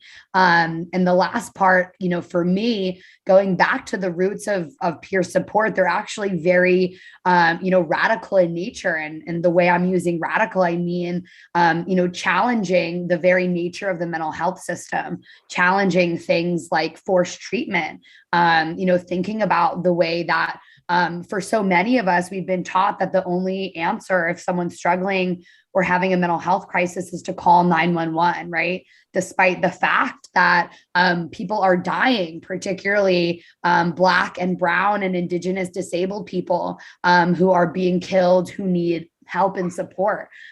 So for me, peer support is getting back to those roots, really thinking about, what's gone wrong with our system. And, a lot of the peer support that has saved my life has been from folks who were also, in a space of questioning, and at different times, being willing to help me navigate the mental health system, when I did want to access care. So that's a critical part for me as well. And I think you mentioned several ways in which peer support is different from the traditional mental health service, like counseling or therapy. And I would like to hear either from Gila or Lauren, like, what is your opinion about that? What is that different for you? So this is Gila. Something that's really different about peer support, especially when we're talking about a college environment or just a school environment in general, is that your peers are the ones you're immediately connected to.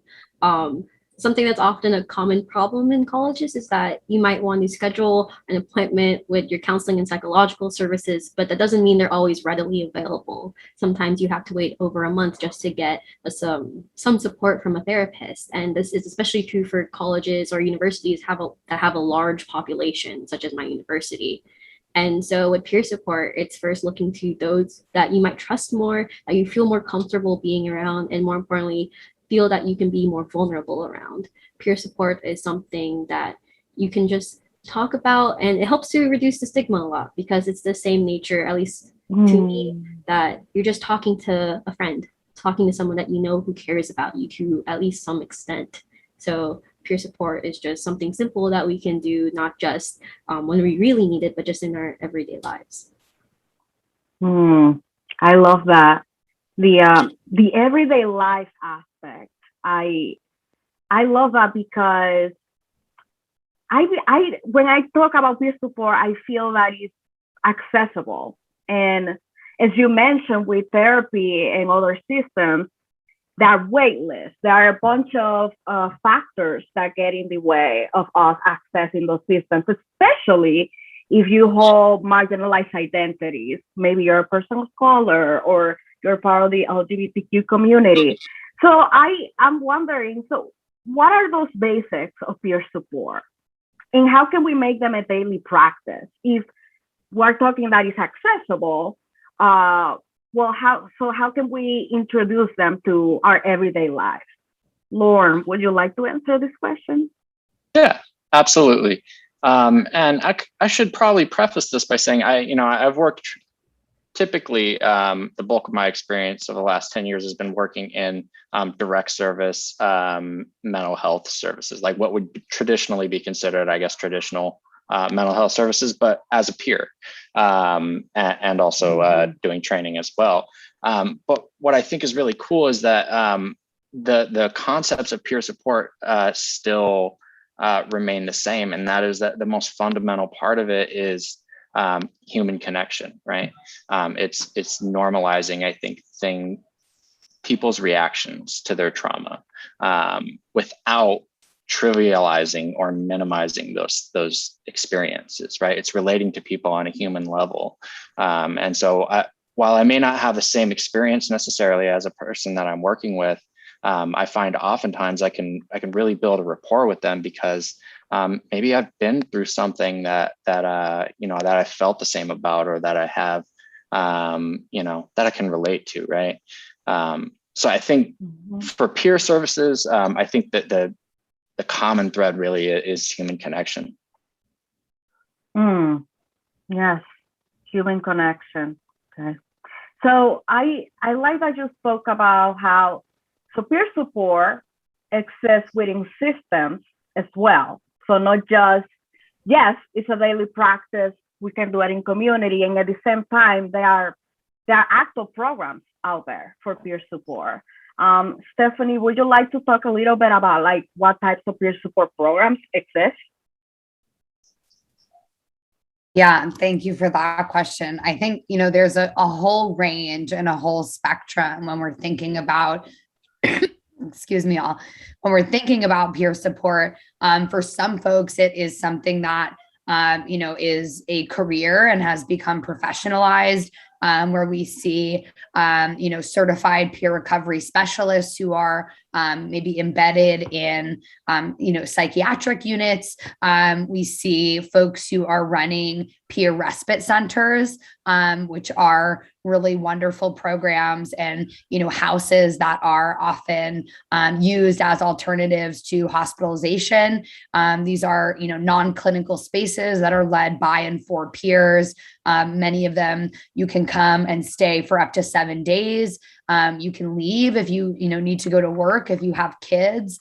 I think that's, for me, a really important example of one of my foundational values of peer support, which is, anti-force and anti-coercion, allowing people to make their own choices, not having the assumption that someone having a mental health crisis is inherently dangerous, when the reality is that people who are labeled with mental illness are much more likely to experience violence than, be perpetrators of violence. So, of course, everyone is capable of harm, but particularly our communities are repeatedly labeled as dangerous. And that is multiplied when you add different identities into the mix.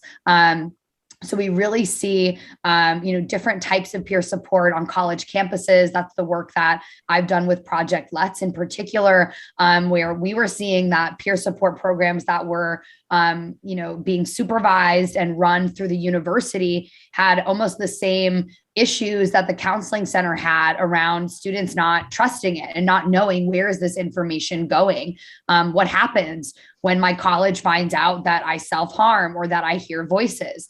That deters a lot of people from using those services. So with Project Let's, we were one of the first peer support programs that was completely student run, that was not supervised at all by the university. And we have built our own, protocols around what to do in crisis and how to avoid using carceral solutions such as calling the police. It's absolutely unacceptable that colleges, have, their own police forces that will come, to a student's dorm room with a gun in their pocket and say that they're there to help. That only ever escalates a situation. So I think, there's a really wide range of uses of peer support, whether that's more professionalized, or, it's happening all the time in community. I think I want to name that, marginalized folks, queer and trans folks, disabled folks, this term mutual aid is, has been thrown around a lot with COVID, but actually this is how we've survived for so long. Mutual aid is a form of peer support. So yeah, for me, the last thing I want to name around a really important value is around, having space to have multiple worldviews. The mental health system and the US based understanding of, psychiatry as a whole is only one way of making sense of these experiences. And, peer support allows for a whole range. If someone comes to me and says that they're hearing voices and that they're a healer, and that they are, communicating with their ancestors, I have a lot of space for that. And I'm not going to label that as psychosis. And I think that the mental health system actually has a tremendous amount to learn from peers and from the way that we navigate peer support. Thank you so much. So there seems to be many forms, many ways that we can reach that peer support. And I'm wondering, well, how? Like, are there websites? How do we find those services? Gila, would you like to answer this question? Yes, of course. So in order to find these services, one of the best things you can do is just ask around. Ask a doctor if you have a doctor that you're seeing. If you're on a college campus, you can ask anything from just what are your student services offices, your actual counseling and psychological services. If you have friends who that are struggling the same thing, perhaps you might want to ask them how are they coping? Do they have peer support spaces that they go to? You can also always look it up on the web. There's usually a lot of resources online that can help you, and this includes social media. Social media is one of the greatest platforms that we have, and it's really powerful in the sense of trying to find communities and resources that you might need. So whether it's reaching out to your community or those who are close to you or your just general network, there are many ways to find these services. Awesome. Lauren, would you like to add some resources that you know of? No, I think Gila nailed it. I think the biggest thing, is really asking around, doing some research, looking on the web. I mean, I got into peer support. If we're talking about, how do you actually get into providing peer support, then, I just kind of searched around and found it. And I did want to address actually something that I saw in the chat way at the beginning of the show was, somebody said, I want to get involved in peer support, but I don't feel smart enough. Really, I think that you shouldn't worry about that, because I started working in peer support, providing peer support when I was 19, and I thought I was way in over my head. But I find that it's a skill like anything else. And if you want to help people, I say get started with it. Don't downplay that you're probably interested in helping because of something that you've seen or something that you've experienced, right? And so think of that as like an asset. Think of that as something that can help you help people. I thought of most of my life as wasted time for the longest time until I started doing peer work. And I started to realize that this is not, these horrible things that happen to me, I mean, they're horrible indeed, but they're also a tool that I can use to help other people get through similar things. Right. Perfect. Yes. Wow, that the comment about not feeling smart enough has had hit me because when I started peer support, when I started to do or to educate myself on peer support, I felt like incompetent. I did. I was like, oh my God, I don't even know how to ask a question, an open-ended question. And so I will say there are so many amazing educational programs out there. From Project Let's, tomorrow there is a training that I'm going to actually, which is about anti-carceral practices when talking about suicide, right? That's part of peer support, the abolitionist approach as well. And there's also an organization called the Wildflower Alliance, which is in Western Massachusetts, and they provide amazing peer support training. They provide hearing voices training. They provide alternatives to suicide training, which is my favorite approach when it comes to addressing suicide, ideation or thoughts, etc. So there are some great programs out there that we can use to educate ourselves and to practice. It takes practice.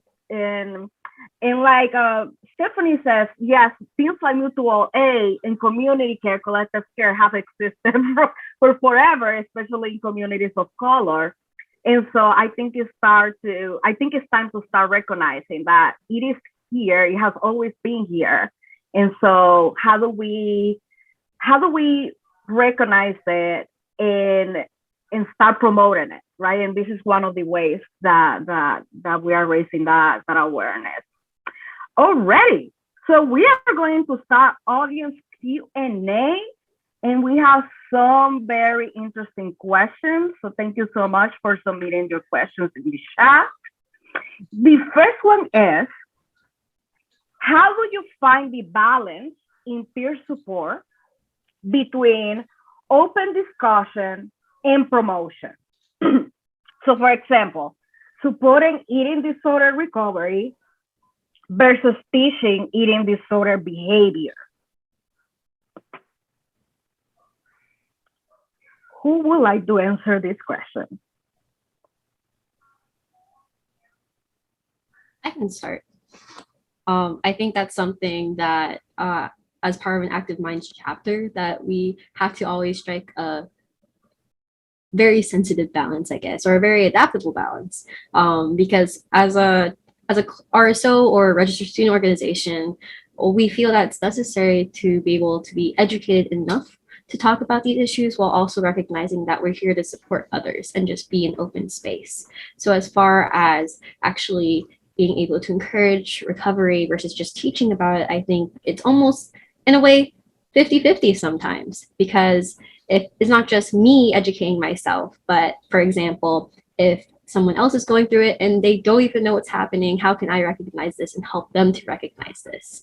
And often with peer support, it's often a form of listening. And it doesn't matter who's listening between you or the other, as long as both of you are listening to each other.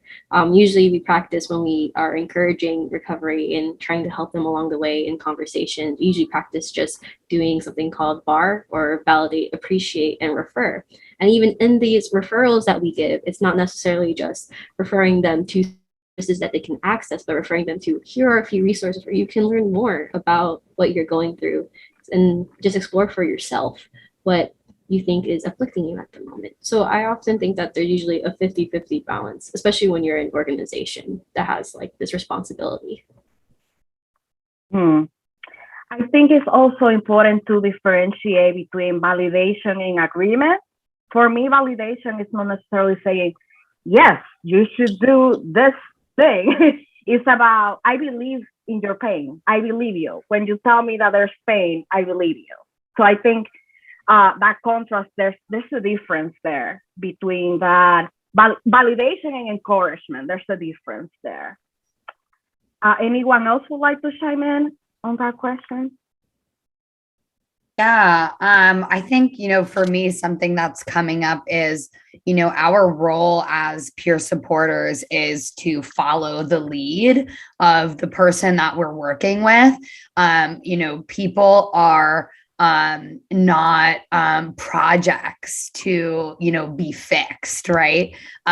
Things are really complicated. And we have to trust that while, many people don't have access to all the same types of knowledge, that people do know their body minds best. People have tried things. It can be extremely invalidating, right, for someone to share something with you and the response be, oh, have you tried X, right? Things like that can be really difficult to hear. I think another thing coming up for me is that oftentimes people think that the way to encourage someone to change their behavior is through shame, is through punishment, through isolation, through ultimatums, through contracts. We cannot expect people to want to change, to be supported in changing, if the only tool we use is the threat of, disconnection. I think the way to go about that is, I'm here. If you're struggling and you slip and you have a bad day, I'm here. I'm not going to shame you. I'm not going to punish you for that. I'm not going to, ask you, to stop before I can be your friend. And I think it's actually can be really, really dangerous to force someone to heal before they're ready. Someone needs to feel safe enough inside their own body, mind, before they can access trauma. Otherwise, we're just forcing someone to open, something that they're not ready for. So I think that, that holding space, offering, being able to reflect back to our own lived experience, sharing, hey, no pressure. I wanted to offer this thing for you, can be a really wonderful way of kind of just shining lights on things that folks may not, be fully connecting with. Amazing. Thank you so much. So it's actually the end of our discussion. But I want to, first of all, I want to thank you all. Thank you to all the panelists for taking the time to be here. Thank you to all the attendees. Thank you for the questions as well that were submitted in the chat. And lastly, I want to ask for social media plugs. Are there, where can we find your organizations? Where can we find you? Gila, would you like to start? Of course.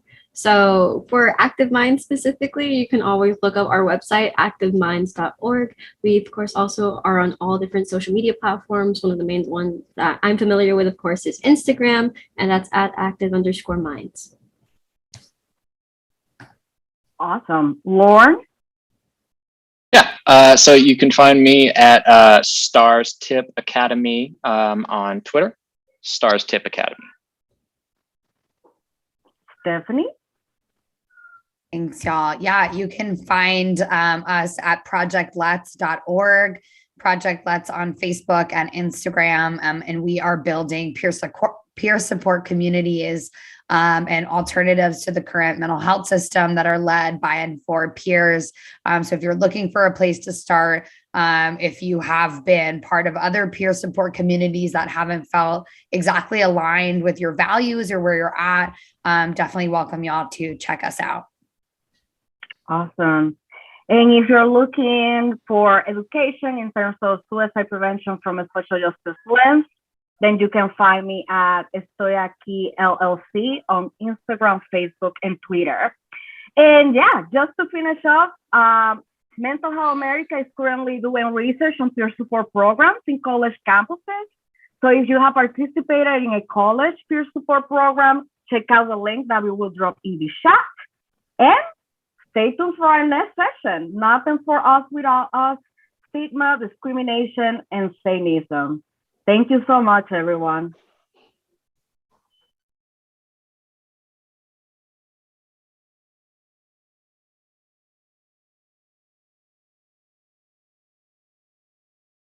Hi, everybody. Welcome to our first panel session. My name is Kelly Davis. I'm the Associate Vice President of Peer and Youth Advocacy at Mental Health America. I'm super excited for our first session on stigma, discrimination, and saneism. I'm joined by three phenomenal people, Vesper Moore, an activist and COO of Kiva Centers, Matthew Jackman, a living experience activist and Mad Pride genius extraordinaire, doing all sorts of stuff out of Australia. And then Jalen Radzaminski. Jalen is the communications manager at the Bazelon Center for Mental Health Law. They also do a bunch of different really cool disability justice organizing and was on the first Young Mental Health Leaders Council at Mental Health America. So we go a little ways back. Today, we're going to talk about why mental health advocacy is more than just reducing stigma, right? Telling your story is important. Finding pathways to getting support, whether that's peer support, therapy, working with a psychiatrist. We want to make sure that everything is freely and readily available in non-coercive and trauma-informed ways. But we think as a starting point, it's really important to unpack what the whole mental health advocacy world is and some of the barriers that exist outside of ourselves as individuals when we talk about what we need to do and change in mental health. So just to get started, I'm going to kick it off to Vesper. From your perspective, why is mental health advocacy bigger than just stigma reduction? Yeah, from my perspective, mental health advocacy encompasses so many different things. And I think the reason is that historically disabled and people largely with mental health diagnoses have been, treated differently, isolated from the rest of society, because socially we have some fear of emotional distress. Whether if that be ourselves, losing some type of control, a fear of sitting in danger and in the presence of danger with ourselves or danger in our lives and how we can confront it and move through it. And due to this response, often we end up, isolating or siloing out, if you will, the disabled, the mad, and people with mental health diagnoses. And I believe that stigma really doesn't talk about the portion of identity where we can reclaim identity around our emotional distress and or unusual experiences, other extreme experiences or states of being. We don't talk about that enough. And our freedom to really reclaim that. I'd like to challenge people around the term stigma. Stigma can be utilized in a lot of regards, but can we really be speaking to it more from a place of prejudice and challenging the fact that this is, historical context of oppression that has existed as long as humanity has existed? I love how Vesper framed that. If I could piggyback off of you, when I first started doing mental health advocacy, it was as an undergrad, like Kelly mentioned, the Collegiate Innovation Council, and there was a lot of conversations about stigma. And as I navigated my personal experiences and started connecting with peers, I realized this isn't stigma. This is systemic. This is discrimination. This is prejudice. I think stigma, it kind of makes it as if there's something wrong with the person, when really a lot of us with lived experiences, there's nothing wrong with us. It's just a part of our experience that we navigate. And not that it's the same issue. I do a lot of intersectional work, but like racism is systemic. I think Satanism is systemic. There's policies and laws, whether it's on your campus or just your everyday life existing, that impact us. And I think, like Vesper mentioned, moving past and challenging stigma to really say, no, this is systemic, this is Satanism, this is a type of discrimination. I think it's going to reframe how we think about our social justice work in this area, to not put blame on the person, but reevaluate what are these systems that we're living in right now. So I just love that. I just love this conversation already. Yeah, it's so great to be here and to make space for you all and to continue piggybacking. I don't believe there's any such thing as stigma. It's discrimination, and discrimination exists within a legal context. And as advocates and activists, we need to be able to utilise the legal instruments that we have, the human rights instruments, to bring down and dismantle systems of oppression that intersect with madness, patriarchy, institutional racism, sexism. There are many other isms that exist within that intersectional framework, as Jalen mentioned, that are centred really around living experiences. Lived experience, I think, is a medical discourse, because there's no such thing as a cure in mental health, and I'm not dead yet. So, and we'll continue to live my experiences of emotional distress and childhood trauma. So I think that they're all really important points, and I think it's really important that we illuminate saneism as a form of mental ableism, which is just, ableism is barely existent, let alone saneism. So hopefully we can start that conversation and dialogue today. Yeah, I would love to follow up, Matt, and then to Vesper and Jalen. So when a lot of people are starting, right, I wasn't able to talk about my challenges, and then I got help. I had these negative experiences, and now I want to make a difference in the lives of other people. And to your point, Matt, there's such little conversation about all the ableism, saneism, but those words many people don't know what they are, and they don't know what they mean. And often you don't even realize, right, to Jalen's point, you don't realize, because you're so used to a system that excludes people and alienates people and marginalizes people, with whether you call it a mental health condition, a mental illness, madness, whatever language you use, it's hard to even begin to unpack that, because you're often faced to deal with it by yourself. Can y'all give some examples of what do we really mean? Like, what does it look like to face saneism or ableism in the context of mental health? Facing saneism in the context of mental health is often when we see circumstances of the unhoused person who is on the street, who is, really, really struggling in the ways that they may be, or just simply existing in the ways that they do, that all of a sudden they are being treated as someone who needs to be put away, who needs to be actually taken out of this capitalist society that has to, exist in a certain way. And because they're not contributing to this rate of productivity in our capitalist society, all of a sudden they are disposable. They are treated as disposable. I think it's that is one context in which saneism exists. I think in representation of identity and how we carry ourselves, this really colonial idea that again has historically existed, that we are supposed to carry ourselves and act a certain way and be a certain way. And there is such a fear of, again, the danger and the loss of control that really makes us respond in that way.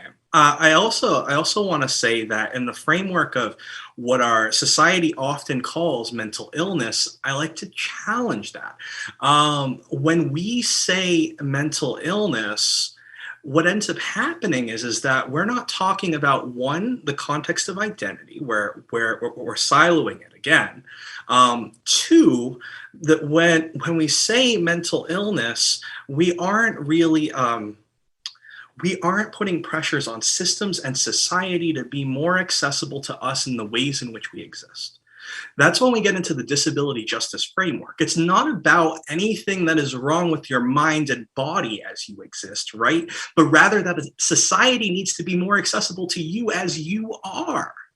And we don't talk about that enough. And then when we have this mental illness paradigm, what it does is you're responsible for recovery. You're responsible for doing this. It's back on the individual.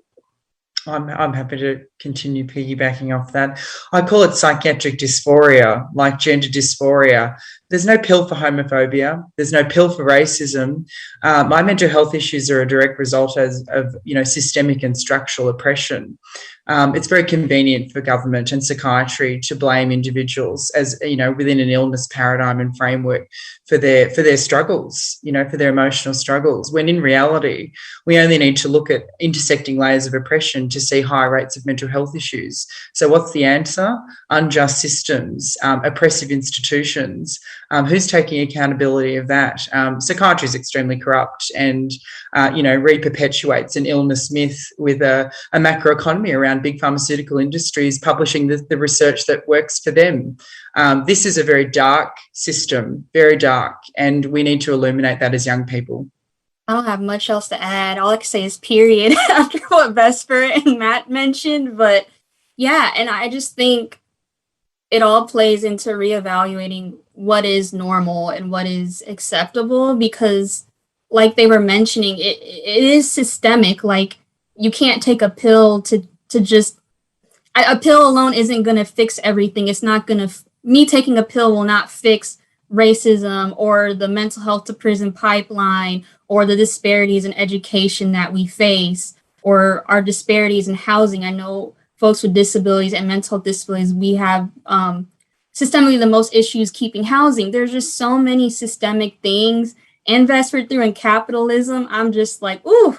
But I'm processing what they said, but also just agreeing with everything y'all are mentioning. And I think it's important for us to challenge. People can think and process and function in different ways and that be acceptable, and that it shouldn't be a norm that our worth is only based off of productivity and being productive in a way that's seen as normal, I guess. I think that a lot of people who hadn't maybe engaged with that idea before really confronted it over the past year and a half with COVID, where I've seen in my college mental health advocacy, so many of the things that people who were dealing with depression or different challenges pre-COVID were denied things that were freely given to people when everybody was struggling during the pandemic, right? So if I, for example, somebody who, when I was experiencing depression, was sleeping like 16 hours a day and couldn't function, and I got extensions on assignments and I got changes to my course load, so many people, they get the accommodations or they need support like that, and they're met with flat out, no, you don't deserve to be here. This must not be the place for you. But then during COVID, when it became everybody's need, suddenly they were able to do things like that. And I think we're using a lot of broad language. So just to get a little bit more specific, I'll ask you, Jalen, because our intersections really came around college. And I think a lot of the folks who are listening will be our students or people who are recently in school. Can you illustrate what saneism and ableism and like what are the types of discrimination students, whether in high school or college, are dealing with when it comes to mental health? Yeah, it's so interesting just in this journey, because now I'm working at the Bazelon Center that's looking at these issues from kindergarten to really not just college, but professional programs like law school, grad school as well. And my personal experience coming into this space, I really empathize with people who are navigating COVID and now just getting more access to accommodations in a crisis, as well as so many people who are being left behind due to the pandemic. For instance, from my experience, I took a medical withdrawal, for example, and I'm a survivor of mental health systems. A lot of people don't talk about the ableism, the systemic discrimination that you have to navigate to return to school after medical withdrawal. And I see, I'm also a first generation student, so I'm in some group chats with students who talk about, I'm struggling to secure housing. From my experience pre-pandemic, getting back to campus after a medical withdrawal, it was a battle to get housing. I was the last to be able to choose my classes as a junior in college, which can be terrifying. And you just see just a lot of financial and systemic obstacles and barriers that students face pre-pandemic, and it's even more exasperated. Or now it's just more intense. So that's like, I guess my first thought just on what students have to navigate now, and just even in incarceral institutions are just a whole other layer of being involuntarily incarcerated, which I think some mental health systems should be seen as an incarceral institution if you're somewhere unwillingly, trying to catch up in classes after that. So just from my work now at the Bazelon Center, seeing it across the country and just my personal experiences and seeing COVID's impact, those are like things I keep seeing over and over. And I hope with these conversations, we can start ending this. Yeah, I also wanted to just add, when you often hear that statement, be gay, do crime, I really like to challenge that as well and say, like, be mad, do crime. And the reason why I say that is because to be mad in this society is inherently criminal. Just like being gay has been inherently criminal, just like being trans has been inherently criminal, being Black or a person of color has been inherently criminal. The criminalization of human identity is what we're talking about here. And also, you know, when we look at the history of psychiatric diagnoses, you know, the diagnosis of transsexuality, hysteria, the overdiagnosis of borderline and bipolar and drapetomania, you know, the diagnosis that if a slave master was too kind to his slaves, that it would create some form of illness, or that negritude, a form of leprosy that would spread subservience, or homosexuality up until 2007, asexuality up until 2013, challenging the very nature of how we're categorizing distress and oppressing people further, and how that exists now. Yeah, the over-medicalisation, the industrial complex of the over-medicalisation of human suffering has always been designed to oppress those that aren't in power, you know, by white, often cisgendered white, upper-class heterosexual men, you know, able-bodied, able-minded, who like to mansplain their way through the world. There are a couple of them that are lovely, but very rare. And, you know, to give you an elevator pitch, you know, a history lesson, you know, a lot of language, just to jump on what Vespa was saying, you know, even in intellectual disability, institutionalization, words like idiot, imbecile, moron, they're all used as categorizations at developmental stages for children in the institution, you know, mad, crazy. We all use this, people use this language in everyday language, and that is saneism, and we need to start challenging that. I think as somebody who has talked about these ideas and was exposed to these ideas at a time where I felt really disempowered by mental health services, one of some of the pushback that you get, right, when you critique systems, or when you say, you know, this is not right, sometimes or often these systems harm people. People feel like you're saying, well, we shouldn't help people. Right, we shouldn't provide resources to people. And I think Vesper, I've heard you talk about this. What does it look like to, right? Some people do benefit. Many people benefit from therapy. Many people benefit from all sorts of different types of traditional mental health services, even if there's a lot more community level stuff, whether that's peer support, which we'll talk about later, obviously dismantling other types of oppression. How do you rebuild, or how do we reframe things so it's not, I guess, pushing everybody against one another? Because I think a lot of people will hear this and say, well, you're saying nobody should ask for help. And that's definitely not what's being said. So can you share a little bit about, I would love to hear from all of you, like, how do you respond when somebody says your critiques mean that you're telling people to not ask for help? I often say that it's not intended to be, don't pursue help, don't look for the types of supports, but rather I am trying to have, you know, folks be as informed of what is out there as possible and the harm that can be caused from it. So therapy, for example, I've used this example before, but I'll speak to it again. You know, therapy can be used as a tool for social control. And it's the transparency that has happened and that currently happens is what we're looking for. And the acknowledgement, as well as policies and practices that could be informed by people who are most impacted, right? Disabled and mad folks who could really speak to, hey, this is how this approach should be. And if a practicing doctor does something like this, it is a form of discrimination on the basis of disability, but also on the basis of identity. It is a form of violation and a form of harm, and that we are speaking to that and we are acknowledging that.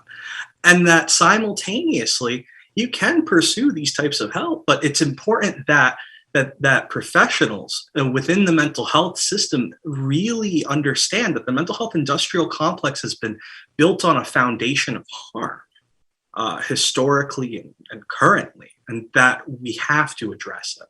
It cannot continue in the ways it has, especially as we are seeing more and more people experiencing emotional distress throughout this time. It is really highlighting what MAD and disabled folks have encountered for thousands of years. I think, yeah, absolutely. It's easy to talk about problems, isn't it? And ideas aren't ideas if they're not actioned and reflexive, in action. So what are the alternatives? Dismantle the DSM. There's a power threat meaning framework, which is a humanistic, non-diagnostic way of understanding people's human experiences. Oh my goodness, we view people through a human experience, a humanistic experience. Who would have thought? There's a psychiatrization, a medicalization of viewing people. And that psychiatric lens operates through psychiatry, psychology, and psychiatric nursing.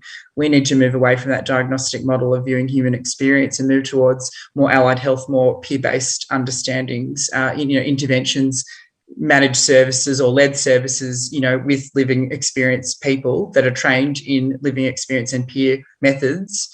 There's lots of options, addressing social injustices around the world and all the intersections. They're all the solutions. We can talk about the problems, but there are solutions and they're happening around the world in pockets. And for me, I would just say, I would encourage everyone to look up disability justice. There's a really great resource on Sins Invalid online. And home and community-based services. What's been so interesting to me, and like some concepts I like in disability justice, we focus on collective liberation, intersectionality, leadership of the most impacted. I really like that one because it's like, we're not just sitting here to complain, right? We're actually saying, hey, we are directly impacted people, and here are the things we want to address to have a more intersectional, equitable world. And just also understanding the mental health rights is part of the disability rights movement. And that's something I also push to reframe, and also pushing to center BIPOC people with disabilities, because historically, like the Olmsted versus LC case, that is what gave us the legal rights to be integrated in schools, integrated in work.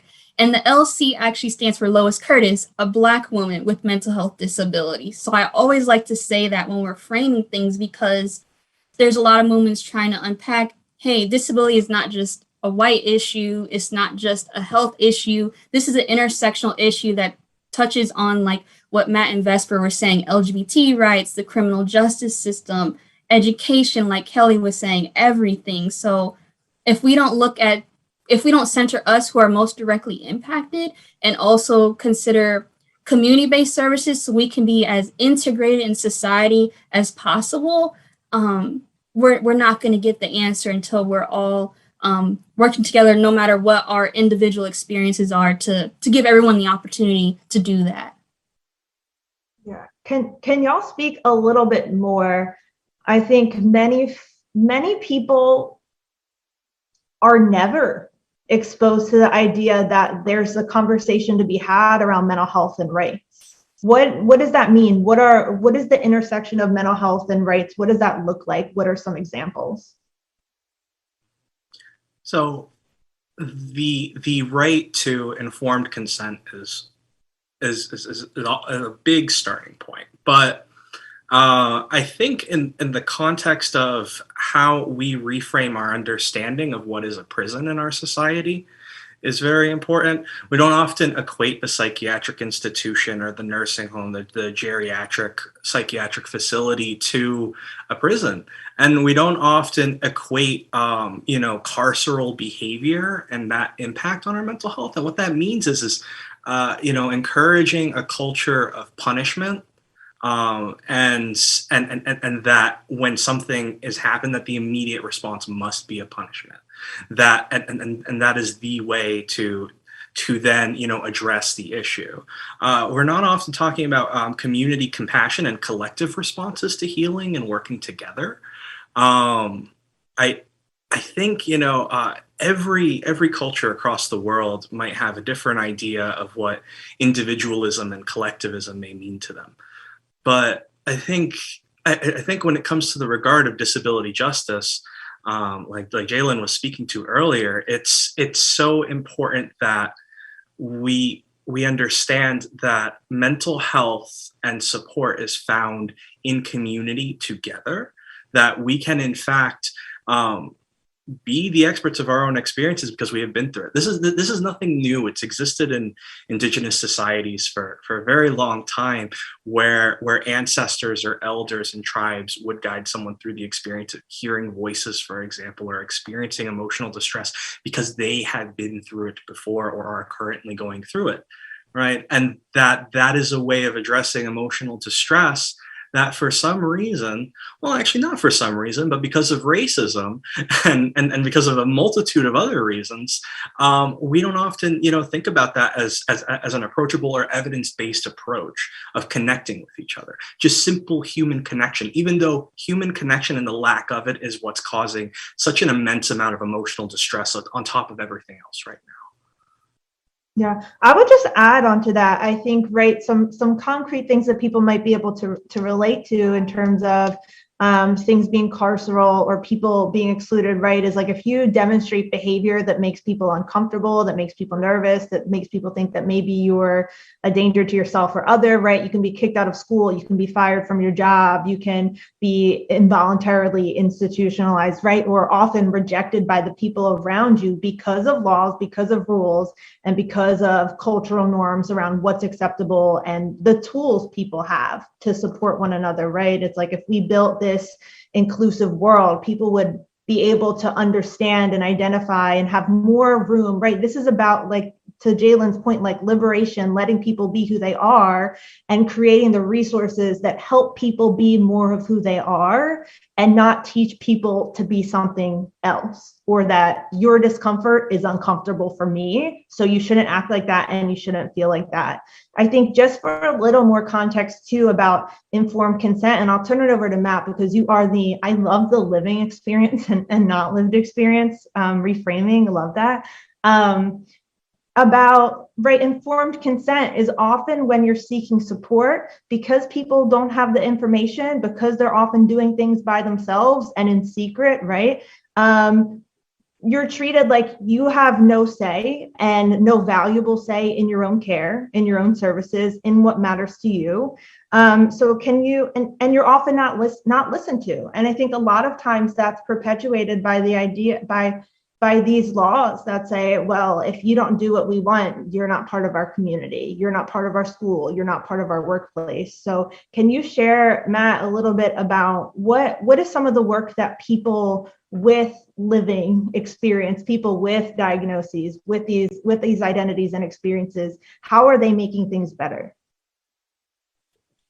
Yeah, for sure. And I want to start with a broader concept because in mental health, we all kind of understand that social, context is important now. The bio, psycho, social. But what's important is you talk about the structural, the economic and the political determinants, the politicization of our mental health, the monetization of our mental health. How does this fit within a neoliberal capitalist society of production and consumption? That all is under the umbrella, though, of this concept of epistemology in research, which is just basically how do we construct knowledge? How do we privilege knowledge in research and science? And of course, we know that there's certain privileged knowledge bases that are colonial, whitewashed, anglicized, patriarchal, and that's biology. It's the natural sciences and it's legal theory and practice. So the biomedical, psychiatry, and the legal system really dominate the power base in informed consent. Everyone turns to the doctor, turns to the lawyer and the tribunal member when it comes to making a decision. But what happens is all our other knowledge bases are relegated within what is an institutionally racist knowledge base of hierarchy. So, of course, living experiences at the bottom, along with Indigenous, understandings, culture, spirituality, social sciences, anthropology, and then, social work practices, sociology, occupational, sciences, psychology, psychiatric nursing, and then up the top is medicine, of course, with law. So what we need to do, and what advocates are doing, is challenging epistemic injustice, which is challenging the very notion of institutional oppression around the construction of knowledge, which is around, the colonization of what we define as science in the last few hundred years. So that's something that, young activists are now really challenging and getting an understanding of, particularly in our BIPOC and Indigenous communities. Yeah, I feel like it's like this core question of whose ideas and whose experience matters. And then what do we build from that point, right, at the core of it. Jalen, I don't know if you were going to say something. I didn't mean to cut you off. Oh, no, I was just saying, yup, and agreeing to everything Matt was saying. So you talked about an example of how to learn, like how you were exposed to this idea of disability justice. Who or where should people go if they're trying to learn more? Because I think this idea of Mad Pride, disability justice, there's a whole history that is part of Mental Health America's history. Our founder was a person who was in and out of the psychiatric units in the late 1800s, right, and experienced that kind of abuse and said, nobody should ever have to deal with this. I think for people who don't know Mental Health America, just as another point, our symbol is a bell, and the bell is made of the melted down shackles that were used in psychiatric institutions. So there's a lot here, like under the surface, that people often don't get exposed to. For people who are interested in learning more about some of these ideas, where do y'all recommend that they go? I mean, I think Jalen earlier was talking about Sins Invalid. And when we talk about Sins Invalid, I highly, highly recommend the Principles of Disability Justice. Jalen listed a few, and I think the importance of that is that I invite you to take that and to kind of revisit your framework around what society has called, the mental illness and this deficit-based approach that's existed for like a really long time and continues to exist today. I also invite people to look into the history of Mad Pride, the psychiatric survivor history movement. Sometimes it's as simple as Googling. There's a platform that I host. It's called Madness Network News. There's a lot of old newsletters in the archives of psychiatric survivors in the United States, but also psychiatric survivors later on around the world. If you go to later issues, there's also Phoenix Rising. That was an old newsletter through Mad in Canada. I recommend Mad in America as well. And I'm sorry, I meant Madness Canada earlier, and many of these platforms I would recommend. I also would say Project Let is a good organization that's great with information sharing. The Institute for the Developmental Human Arts is also a very good platform. There's many a platform. So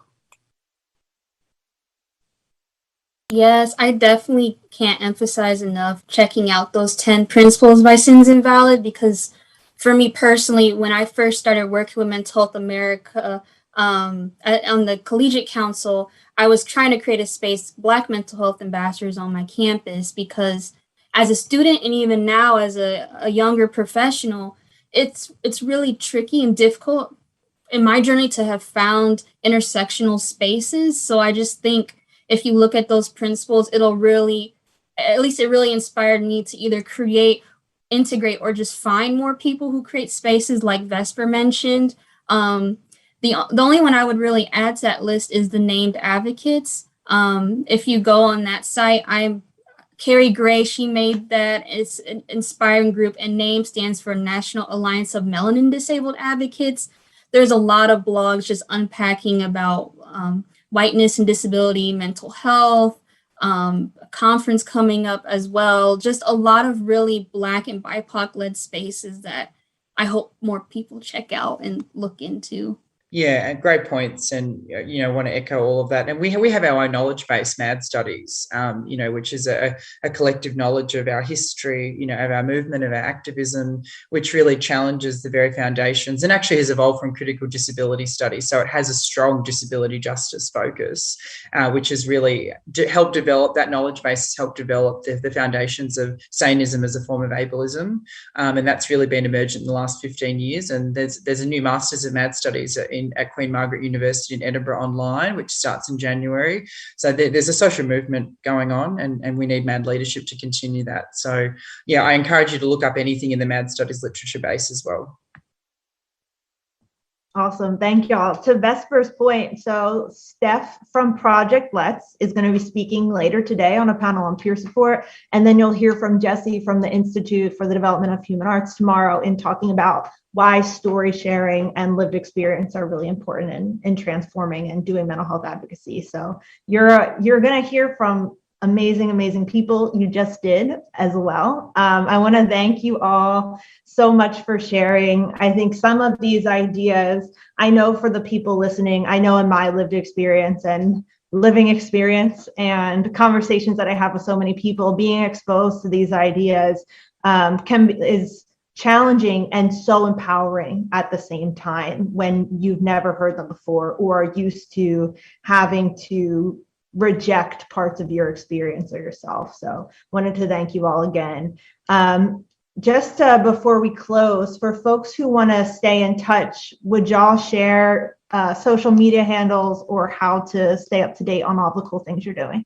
Yeah, absolutely. I'm on Facebook, I'm on Instagram, and I'm on Twitter and LinkedIn, any of those platforms.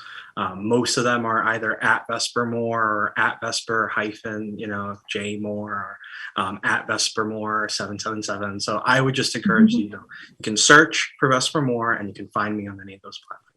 Yeah, I'm exactly the same. LinkedIn is always a good space and site. I'm now a MAD academic within a social work department in Melbourne, which is really cool, getting to be, subverting, psychiatric discourse within an academic environment. So you're welcome to look up Stotts College. And I found my own peer living experience centre in Australia, which is sort of an international NGO that helps me engage with WHO as a key stakeholder in this space. And that's the Australian Centre for Lived Experience, or TACFLI. So you can contact me. Yeah, you contact me through there too. And that has a whole repository in terms of access, a repository of different information on madness and history and MAD leaders, all things MAD. And same for me. I'm on just about everything. Don't find me on TikTok. I just watch on there though. Just search my name. I'll come up. On Twitter, I think it's just J Radzyminski with the little underscore because my full name is too long for Twitter. And then on Instagram, Jalen Radzyminski. If you're a policy nerd, my link in my bio, I'm always sharing what organizations are doing. I have the Bazelon Center linked on there if you like to read legal stuff like me. I know I'm kind of a weirdo, but whatever. But yeah, that's where you can find me. Reach out, I'll answer. Awesome. Well, thank you all again. I'm super excited that we were able to talk through some of these really important ideas in the history, the present, and certainly the future, because so much of leadership in the world of mental health is really being changed fundamentally by people with living experience, by folks who identify as MAD or disabled, or as having mental health conditions or mental illness. So thank you all again.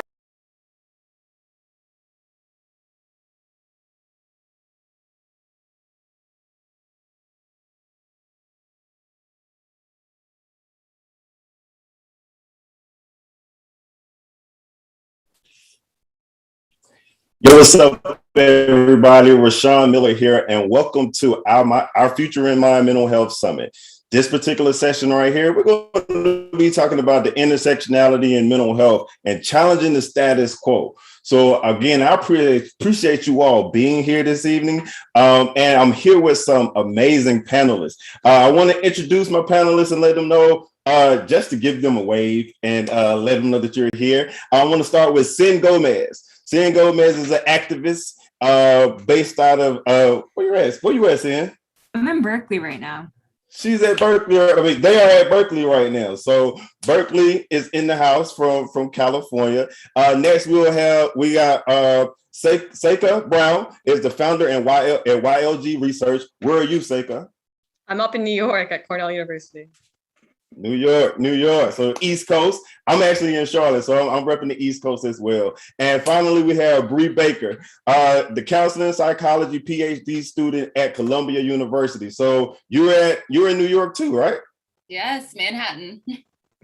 Manhattan. All right, cool. So we're gonna jump right into this because we have a wealth of knowledge that everyone wants to share with you. But then also we want to get to your questions towards the end of the actual session. So our identities provide the framework for how we view mental health.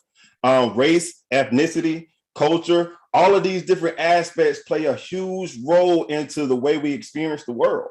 But we want to unpack these different identities and how they play a role into the way we actually receive mental health care, then also how we identify it. So we'll also be collecting questions so we can have them at the end of the show. So we can go through the questions and answers. So if y'all got any questions, please drop them in the chat, and we'll make sure that we will hopefully get to them once we go through all of this information.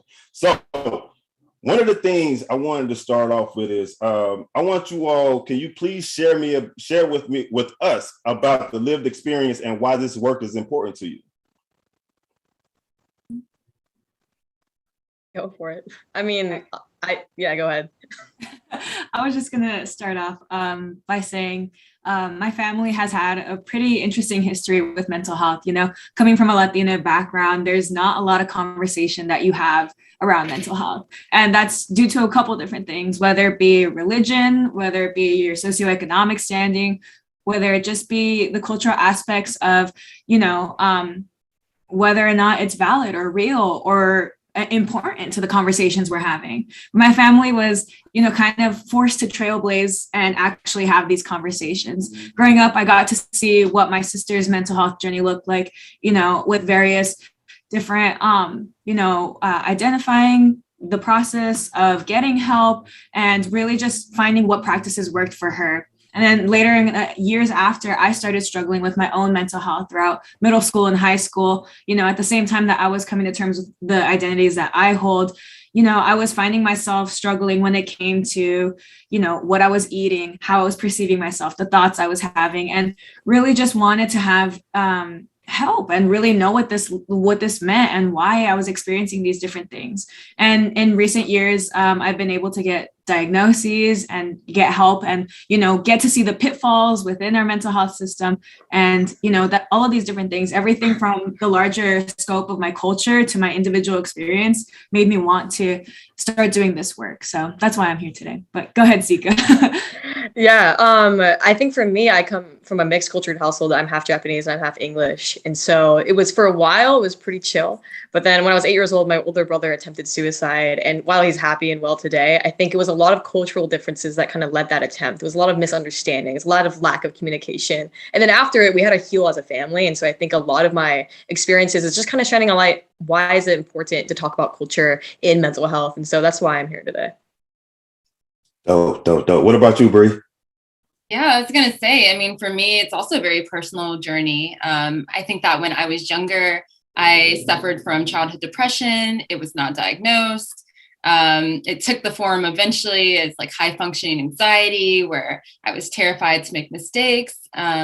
Growing up in the rural South, I was usually the only one or just, you know, one of a few Black kids in the class. And feeling, you know, ostracized because of my color, having things, being called names, and just having these experiences at a very young age that took a toll on my mental health.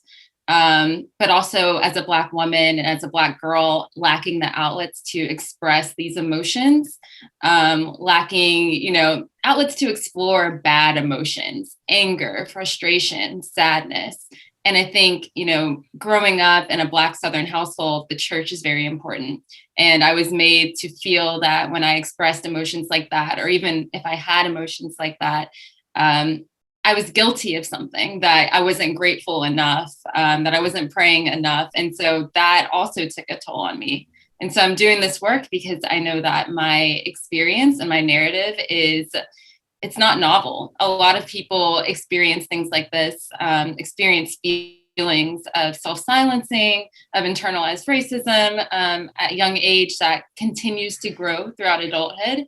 And so I'm really interested in making mental health, specifically for marginalized communities, a topic of national conversation and really changing the culture around mental health, because this previous culture of stigma and ostracizing it's not working. So that's why I do it, because it's a lot of our lived experience.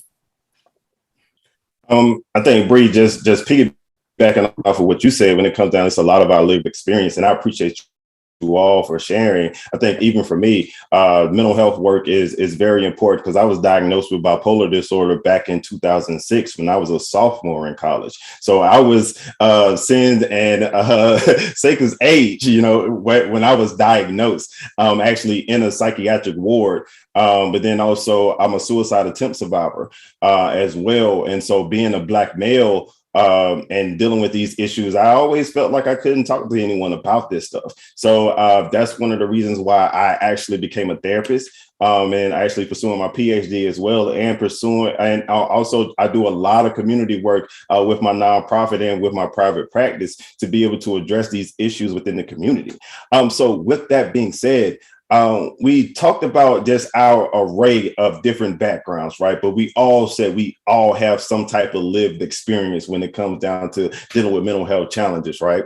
So when it comes down to intersectionality, why does that matter for mental health? Yeah, I mean, I'll go up right now. I think mental health is kind of like an umbrella term. It's kind of like a watering can in a sense. It kind of hits a bunch of different areas of life. And so when we talk about mental health, we have to realize that the discussion around mental health and mental illness are two different things. And that mental health hits a lot of different terms. It hits a lot of different aspects of life. And it's very individual, while in a way we kind of institutionalize it to make it a very like overall governing thing. When it's for a person, it's like super important. It's based on their environment. It's based on what you grew up in. It's based off your culture. So a lot of like intersectionality in mental health comes down to where you grew up from, what kind of household did you grow up from, what kind of beliefs were you taught, and how does that affect a person as they continue the rest of their life. So there's a lot that goes into mental health, and we don't spend enough time, I think, just kind of looking at what makes up a person's mental well-being. So I think that's my answer. Love that. Anyone else? Yeah, absolutely. I mean, I agree completely. I also think that we are in a society that really thrives off of labels. When we think about mental health, especially, and I think that a label can do a lot. It's an indicator supposedly of who you are. And I think intersectional thinking, especially in the mental health space, provides a space for a more comprehensive foundation and direction for that label that we're given.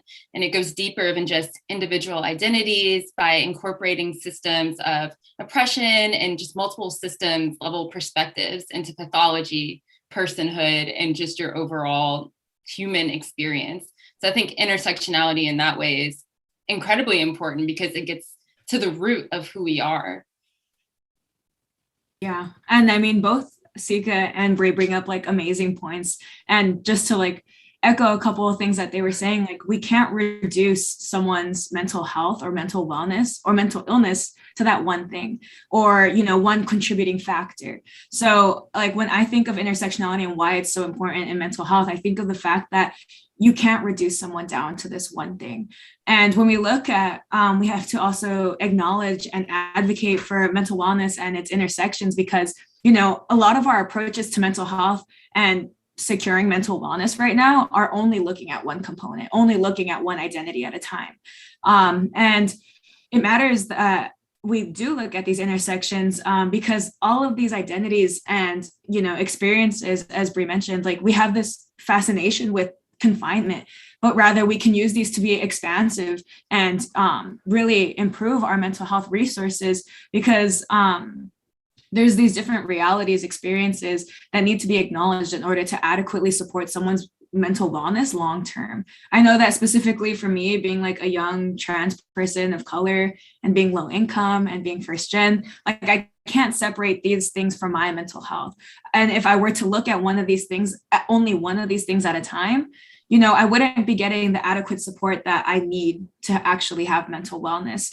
And you can't look at one singular thing and identify that as one person's whole experience. So, you know, I think that intersectionality allows us to look at these different things, these different components of oneself. And that's the way we need to be approaching mental health. And there's no space anymore to be having these conversations one at a time.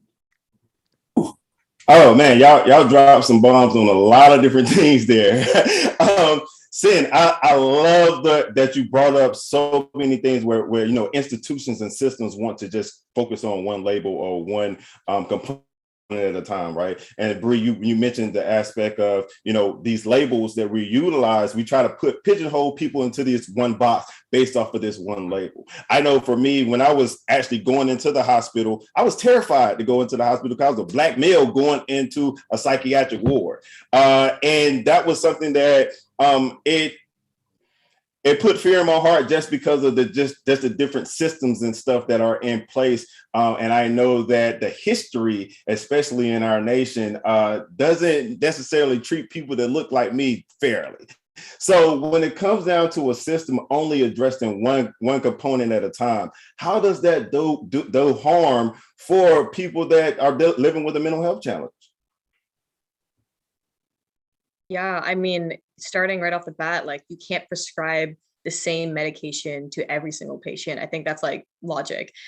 So when we look at mental health and we talk about mental health, like we said, there's so many factors that weigh into it. And so it's super dangerous when we only spend time focusing or funding, especially only a certain area of mental health. Like it goes into education, it goes into what's available for minorities, it goes into culture, it goes into availability, it goes into those who've been silenced, it goes into history. So it's a constant battle of what was and now what we have to do. So I think, I mean, again, a large part of it is that you can't prescribe the same medicine, the same dosage to every single person. And like, just like you won't treat a cancer patient the same way you would treat someone who would like sprain their ankle. It's the same thing with mental health. People are at different areas, people struggle with different things. And so it's a very personal matter. And it's a very like intentional thing that we have to deal with. And so again, it's like, you have to like put into perspective that it's very separate and very individualized. Definitely. And so when it comes down to that, you know, you're thinking about those, you know, thinking about individual things, when you're thinking about an individual and trying to treat that, do y'all know of any different initiatives that address the totalities of these issues instead of just focusing on one thing? Yeah, one thing that comes to mind for me has generally been, you know, across the board, different metropolitan cities are kind of approaching mental health and the intersection of homelessness really well. And I think there's countless initiatives you can be looking at. I speak on this just because, you know, within my city of Berkeley, as a student at Berkeley, I see all of the different ways that homelessness interacts with one's mental health, whether you're a student witnessing it, whether you're a student experiencing it, whether you're a community member that, you know, just was a resident before and is unable to live in the city of Berkeley anymore.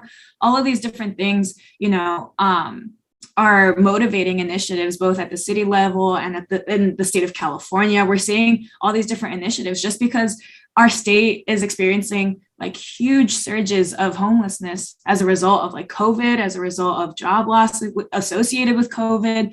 And really, we're seeing this is one way we're seeing intersectionality approached in mental health. And there's so much more still to be done with that being said.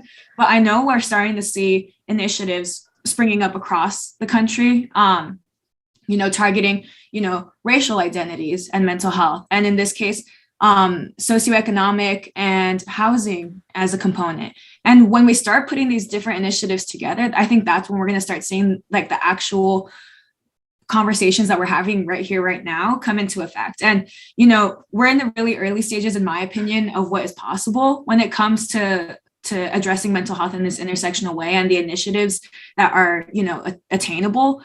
But I think that when we start addressing, you know, one issue at a time in terms of legislation and policy, then we can start, you know, building off of one another. And I think places like New York and places like California are doing this in a really significant way. And I'm really excited to see where that goes. But yeah, just to say one thing on that, like policy that looks at, you know, the intersection of one's, in this case, socioeconomic standing and, you know, racialized identities, because in California, most of our unhoused community is also Black and Brown people. And I think that a lot of times our resources are not addressing that, and still have a long way to go. So I like want to echo your story, Rashawn, and really say that there's still so much to do because of these institutional acts that you've experienced that are still not being addressed in its entirety. And we're expecting better results without changing it. And I'm really excited to see where that goes. But right now, we're sadly still at a point where there's like a lot of individualized policy, in my opinion. Oh, definitely. Anyone else? Yeah, I mean, I would say even just going back to like what intersectionality is and how it came about, like it was developed by Kimberly Crenshaw with the help of, you know, a long lineage of Black feminist thought to describe ways that the US justice system ignores and fails Black women. And now it's expanded into a lot of different marginalized communities and identities. But I think it's important to know that historical kind of understanding of intersectionality and then how we approach things now. I would say that, you know, it developed kind of in this academic realm, and I'm in academia now, so I can speak from that, but not necessarily an initiative, but the way that we're doing research now is completely turned on its head, or at least trying to be. You know, we're understanding narratives as important contributors to people's stories. Like, who knew that people are not reduced to numbers? They actually can give us a lot of good stuff. But actually researchers themselves having conversations of positionality, who should be doing this work, who's right to be in the conversations, who is an expert on a community, and is there such a thing? So I think that research in general is shifting and changing, and we know that a lot of our legislation is influenced by people in academia as well. So I would say that we're borrowing, especially in psychology, borrowing a lot from public health frameworks. I know you guys have probably seen those pictures of like racism is a public health issue. And now mental health is like influenced by all of these different things. And so really trying to get a comprehensive, holistic understanding of what affects a person's mental health, whether it be context or position. I think that research in general and academia, psychological research and interventions are being developed to really incorporate all of these systems in a person's identity and the development of their mental health. Oh, definitely. And you bring up a great point when it comes down to academia and research and how these they have historically lacked this type of, you know, intersectionality when it comes down to addressing these issues.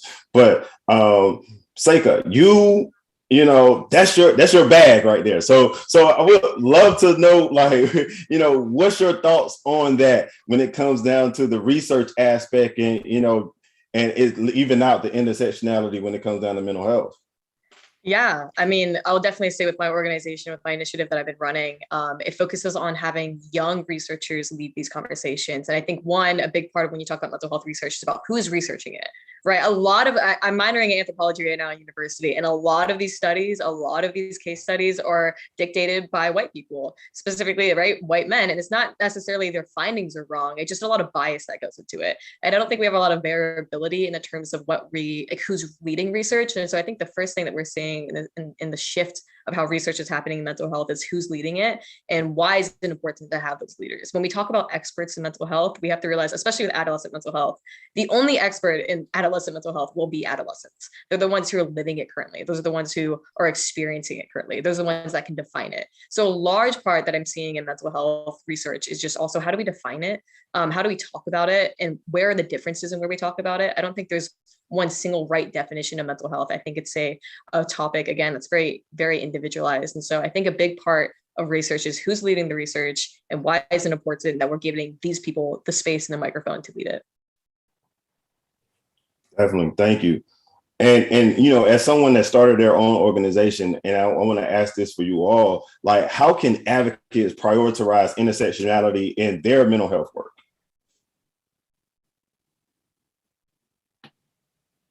Yeah, I mean, I do like a lot of work in various contexts. I know that there's a lot of intersectional efforts that are there's a lot of efforts happening right now that have the potential to have intersectional approaches to them, especially when it comes to mental health and addressing it.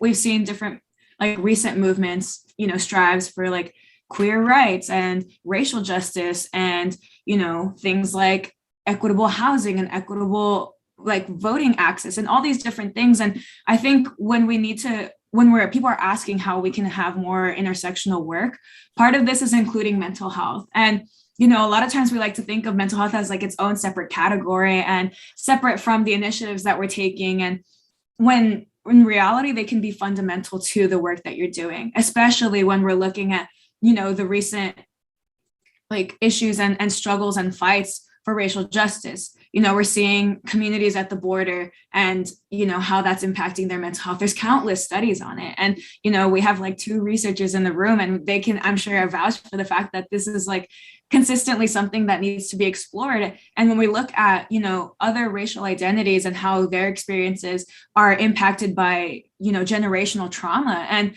how, where we are today is largely due to the fact of where our community has been. And I think that, when we're approaching what justice can look like, we need to look at mental health justice too, and equitable access to mental health. And I think this is just in large part how we can approach like including mental health as a part of our intersectional work. A lot of times we are looking at how race, gender, class are intersecting and acknowledging mental health as a component of these different identifiers and building off of and bouncing off of these different identities is something that we need to be looking at, because right now when we're looking at them one at a time or, only as pairs or trios of different identities and how they interact with each other, we're losing a big part of how that interplays with, future efforts and future generations. And we need to acknowledge the fact that the work that we're doing today and the things that we're experiencing today as like an individual and as a community will have an impact on future communities and our lineage of how their mental health is going to be impacted by what we're experiencing today. And, the fight for different, initiatives, whether it be like racial justice or everything that I've mentioned so far, we oftentimes lack the prevalence of mental health in these conversations. But when we start looking at that, we're able to move in a direction that is continuously looking at mental health. And, we can see how this will actually impact, future generations when, their advocacy work is inherently including mental health. So I think that that's where like the future can go, and really understanding it as like a crucial component of the work that we're doing today, even just as like an advocate and, burnout, that can be like a really easy way to start looking at how mental health is in your space of advocacy.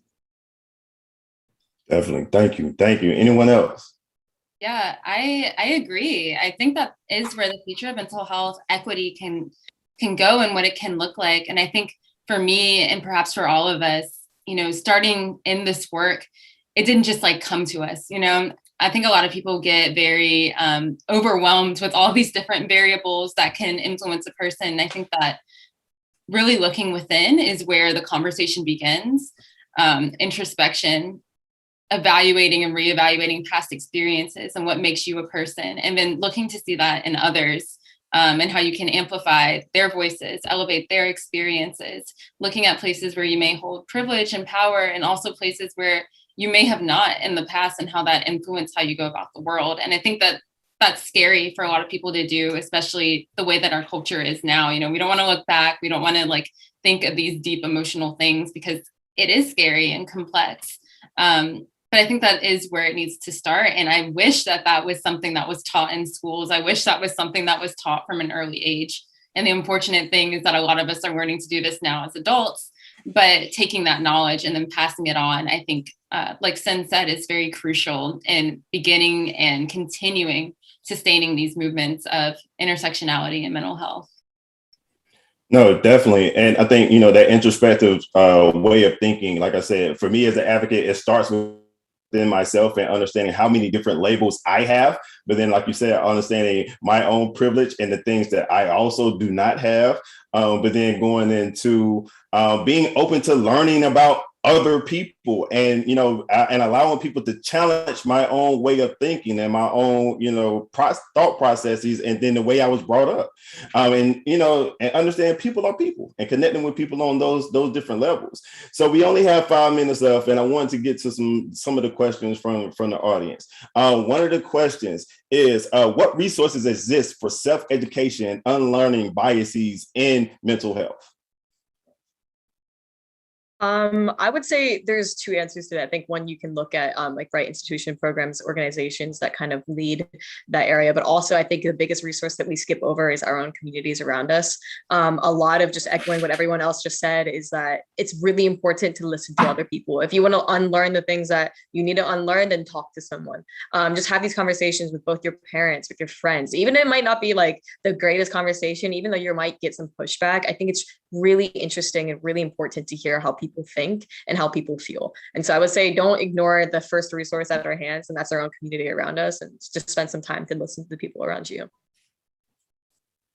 Love that. I love that. Anyone else? I just also wanted to add, getting out there and putting yourself in these, Sika alludes to uncomfortable situations. And I think that's probably the best space to start, get comfortable in the uncomfortable, especially when you're unlearning things. All of us are still unlearning. And I think that's important to note, is not to put anyone on a pedestal and be continuously looking for opportunities to learn.